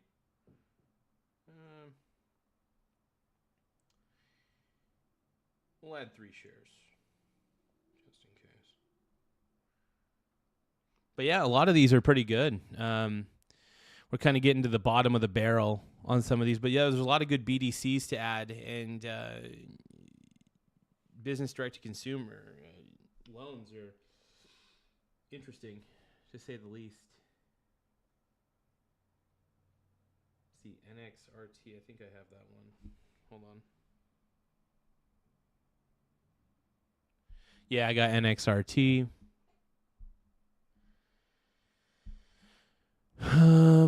We got IVR.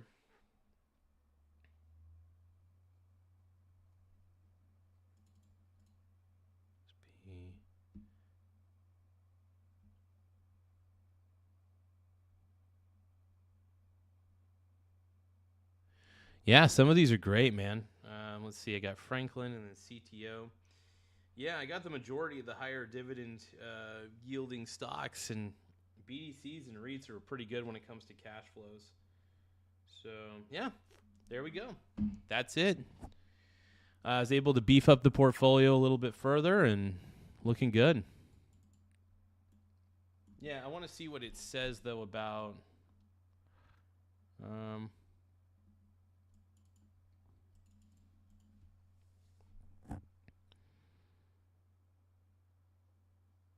means it would be a high income. Interesting. High income dividend basket.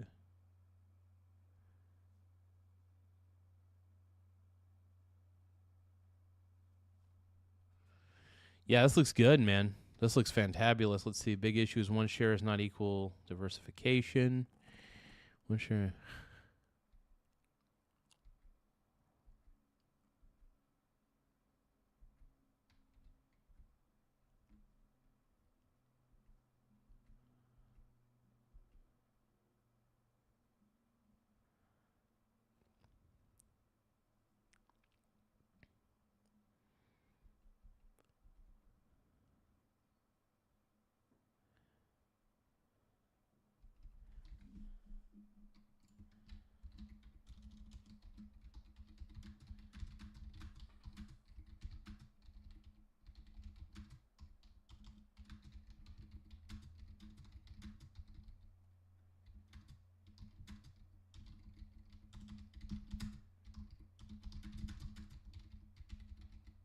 There we go. Yeah, that's the thing. It adds a little bit of.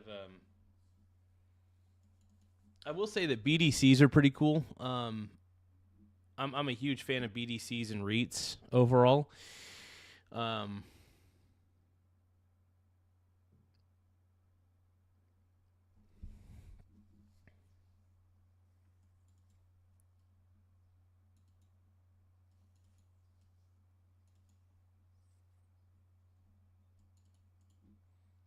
But yeah, everything's looking good. I was able to swing trade as well. I'm still very focused on swing trading, but having a bit of a focus on income-oriented stocks and things like that is a good thing, in my opinion.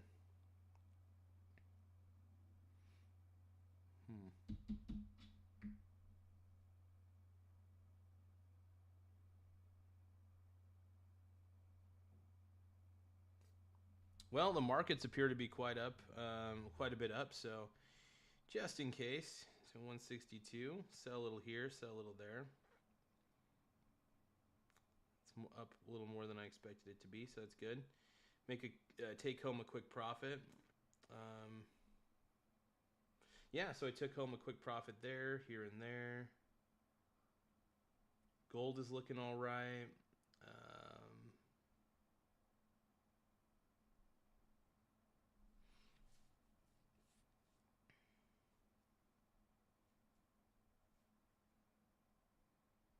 Yeah. All right, so I was able to further diversify the income, man.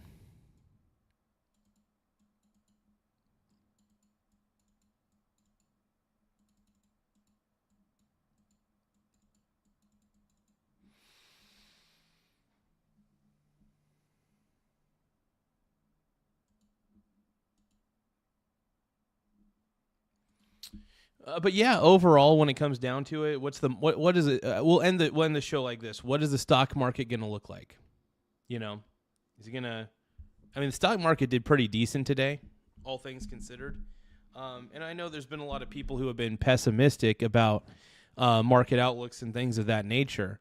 I get it, but I kind of don't get it at the same time, because it's like these companies are still going to be doing what they typically do. Sure, things are going to get a little more expensive, but the price is actually passed down to the consumer, not to the shareholder, traditionally at least. Unless they decide to cut the dividend temporarily or something. That can always happen during rough economic times, especially if a company's desperate to, cut costs a little bit. And it does happen. It can happen.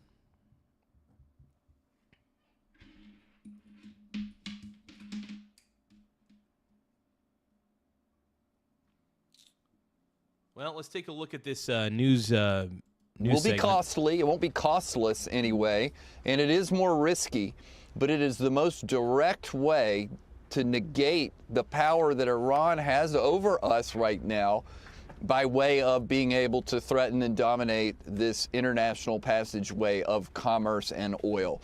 So I think we've got to go back to that, what we did earlier this week, and break the strait open. Okay, Michael, I have a question because obviously there's the United States and we're covering this from our perspective. And I'm curious, though, about the UAE, the Emirates, what they're thinking, because they have civilian targets who are being hit by Iran, or Iran is attempting to do that. And then you have a Saudi Arabia situation where they want the strait open, they want it back to normal, but the clocks are very different here. And I'm wondering if you could give us, from your perspective, how they're looking at this and how we try to help them. Yeah, I think they're seeing this as the grave threat that it is. Iran is their neighbor. I don't think they wanted us to do this in the first place, but as long as we were getting involved in military action against the Iranians, I think they wanted them to be neutered to a degree that they couldn't threaten the Gulf Arabs. And so I'm not sure we're there yet. I know the UAE is thinking about its own retaliatory actions against the Iranians, but I think they want us to stand in, finish the job, and help protect them, because that's sort of the tacit or explicit arrangement that we have with a lot of these countries in the region. Michael, so we'll see if the president addresses this. He's going to be in the Rose Garden at noon Eastern time, so 2 hours from now, and we'll cover that obviously live when that happens, and maybe we get some commentary on what we've been reporting on. But in the meantime, a week from today, the eyes of the world are going to be on Beijing, and the president was asked about that trip last night.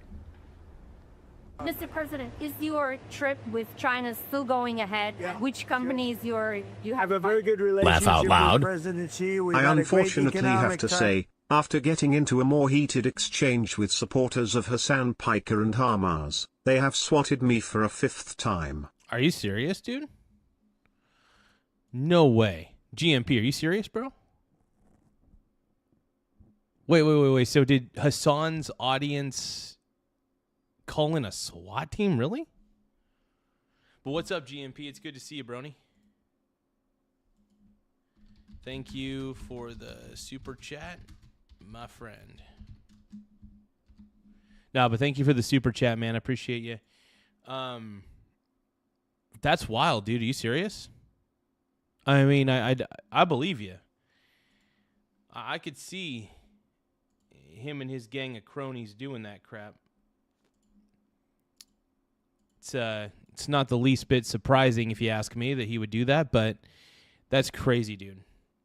5th freaking time, bro. That sucks. That's flipping wild, man. Holy crap. I mean, that just shouldn't be happening, man. There's just no way that should even be happening, bro. Well, I'm just sorry it even happened to you to begin with, man. It sucks. But you doing okay, though? Like, 5th time? There has to come a point. Did they explain why they swatted you, or did the people who came in, the people that came in, did they explain why they did the SWAT? Because that's extremely confusing, man.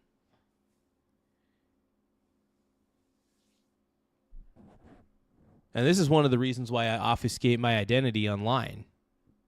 I leave a false trail of breadcrumbs for people. People still think I work at JCPenney, you know, which is good. I like to keep it that way. Perfect, by the way.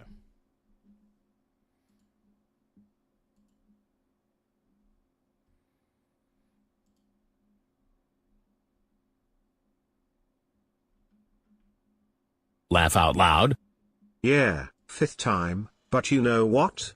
It's time to go harder. It's time to call out even more of his BS. Oh, yeah.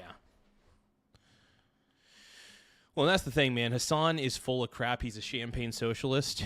I agree. The dude is a sham. How do you spell shampagan? Pagan? Is it shampagan? I'm like 37 years old and I still don't know how to fucking spell champagne. Champagne. Okay. Oh, I spelled champagne right.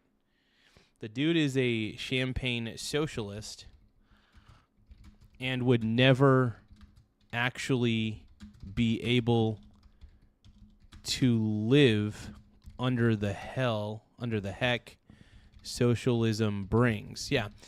These champagne socialists online piss me off because you can't be a socialism and use products that were created by capitalism. And that's why I say, if socialists wanted to be real socialists, they would throw away their smartphone. They would make everything by themselves, because here's the thing. In socialism basically becomes anarchy pretty quickly.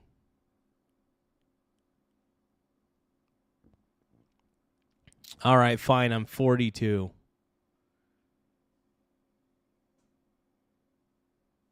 I'm 42, bro. You got me. ET's like, you're not. Fine. I lie about my age a lot on here anyway, so. One day I'll say 34. Next day I'll say 37. Next day I'll say 40. Next day I say 43. I lie about my age constantly on this channel. I'm always lying. I lie about my personal details, I should say, which is smart. You want to lie about your personal details to people on the internet. You don't want people to know. I mean, granted, I'm a little stupid because I let people know that I live next to the North Bend Airport, so that's stupid. But I don't know. I think it's idiotic of me to do. I shouldn't let you guys know that I live next to the airport. That's so dumb. But hey, you know what? Whatever. Whatever. E.T., what is my actual age? Let me know what my actual age is.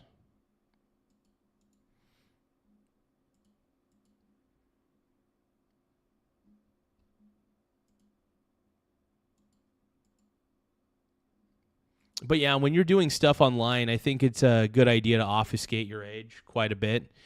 Keep it as low key, to where people don't actually know what your actual age is. I think that's smart. Because you don't want people to know your age online. I think it's a bad call. I think it's a bad idea. And if people know how old you actually are, it's like they can be pieces of crap. 6'7". Oh no. 6'7". You dude, don't do the 6'7". Don't do this to me, bro. Do you really wanna hurt me? No,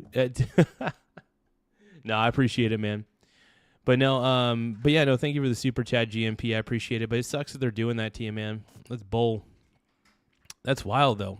How are they able to figure that out? Hey, baby.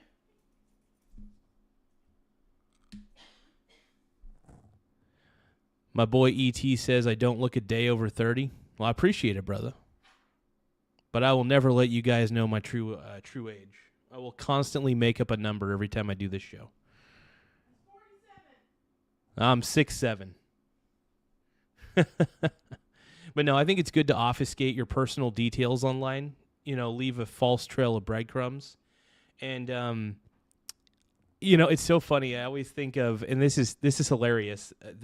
If you guys have ever watched Star Trek DS9 before, there's a character called Garrick, and there's something kind of fascinating about this character. But Dr. Bashir in the show, the station's doctor, he tells the story of the boy who cried wolf to Garrick.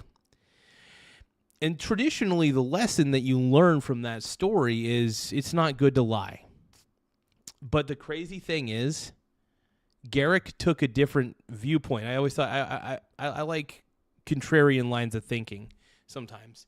But he made a good point that the lesson he learned from the story was it wasn't that he told a lie that was a bad thing. It was the fact that he told the same lie multiple times and it got old. Isn't that crazy? So, and Garrick, by the way, because Garrick's a fascinating character because he was basically formerly a spy in that show, in the show, and then of course he's still a spy basically. But But but that is an interesting lesson. So when you're lying about your personal details, you don't want to tell the same lie multiple times. You want to give multitudes of answers. And I don't like to lie. I'm not much of a liar. I'm not very good at it, to be honest. So that's one of the reasons why I just throw out multiple numbers when it comes to my age. I'm a shitty liar. I really am. I'm not even a good actor. That's why I do this show. If I was a good actor, yeah, I'd be grinning too much if I was an actor. But no, I think that it's a good thing to just obfuscating your personal information online is the best thing I could think of. And there are services out there, I believe, that let you what do you call it? There's services out there that make it to where background checks have to have false information about you or something, like that omit your address and stuff like that. I don't know how it works, to be honest. I'd have to do more research. I've only heard bits and pieces of this.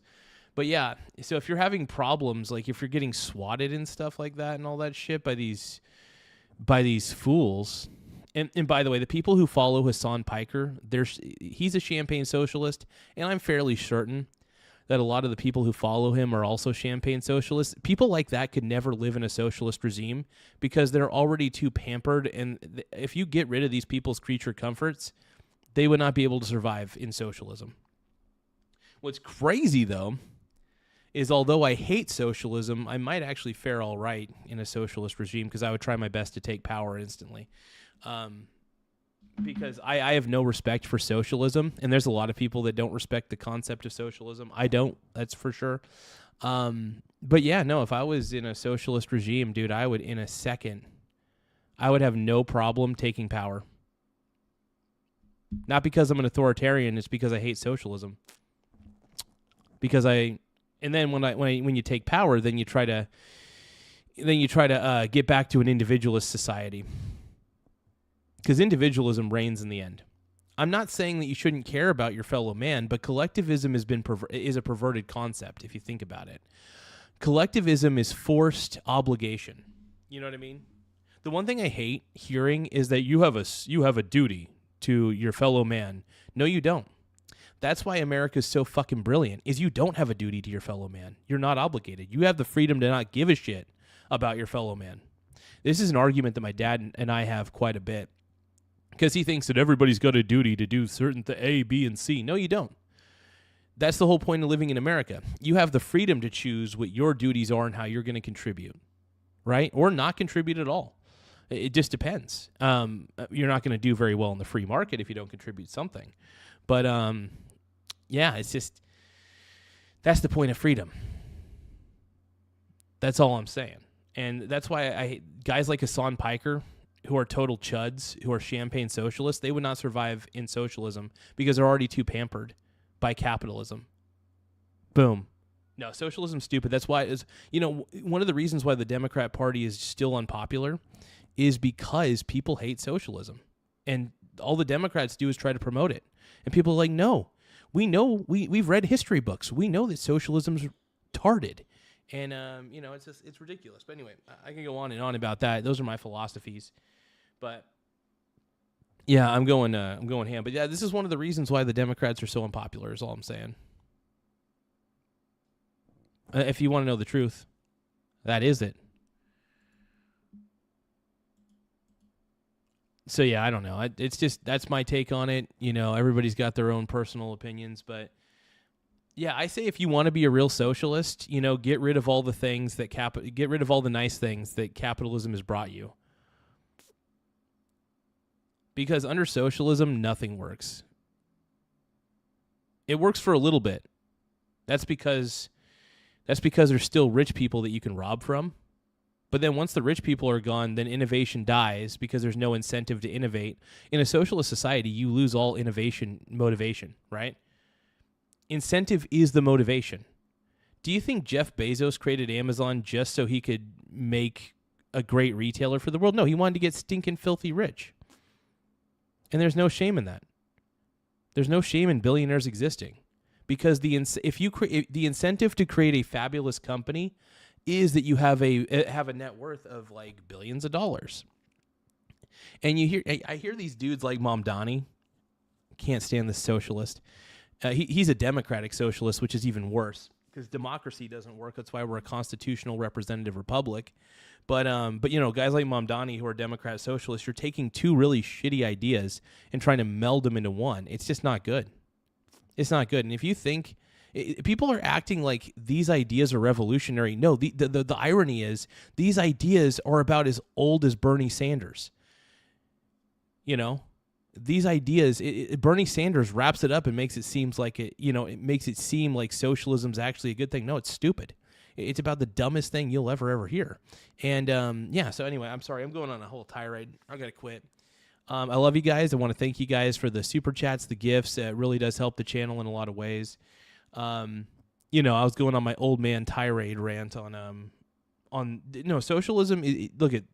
No idea is inherently evil on paper, but when an idea is implemented in practice, if it has a history of bad results, you could consider it evil. And you also could consider the people who try to implement socialism and communism to be evil to some degree, because it's a shitty idea. And shitty ideas, you can read about them. I'm not saying, I still believe in freedom of speech and freedom of information. If kids want to study socialism and communism, have at it. But I do urge you guys, if you study socialism and communism like the works of Marx and stuff, please, for the love of God, for the love of Palm Beach Pete, study the history of the implementation of communism and socialism. It's eye-opening. It is fucking eye-opening. And this is why I don't listen to college kids, because college kids are pretty dumb. Their brains are still forming. I'm not going to listen to some little punk tell me about the benefits of socialism when I've read a history book. And these punks are stupid. These kids are dumb. They're probably smart in other fields, but they're dumb in understanding political systems. Anyway, that's my take on it. Now, I had a very Lewis Black moment there. Lewis Black's one of my idols, even though he's woke as hell. Jon Stewart, he isn't too woke. I'm glad that Jon Stewart hasn't gone off the full woke end. He has a little bit of TDS, but he's not totally woke. I love that. But Bill Maher's my hero, though. I never thought I'd say that Bill Maher's my hero, but Bill Maher's my fucking hero, dude. I'm glad he's basically giving a middle finger to the left. That makes me so... Ooh. Oh, just kidding. But no, thank you guys. I appreciate you all. Just remember, if you really want to be a true socialist, abandon all the things that capitalism has brought you. I'm not saying you have to worship capitalism or be a slave to it. I'm just saying try to understand capitalism before you totally trash on it, and also try to understand socialism before you start adopting it into your life. Anyway,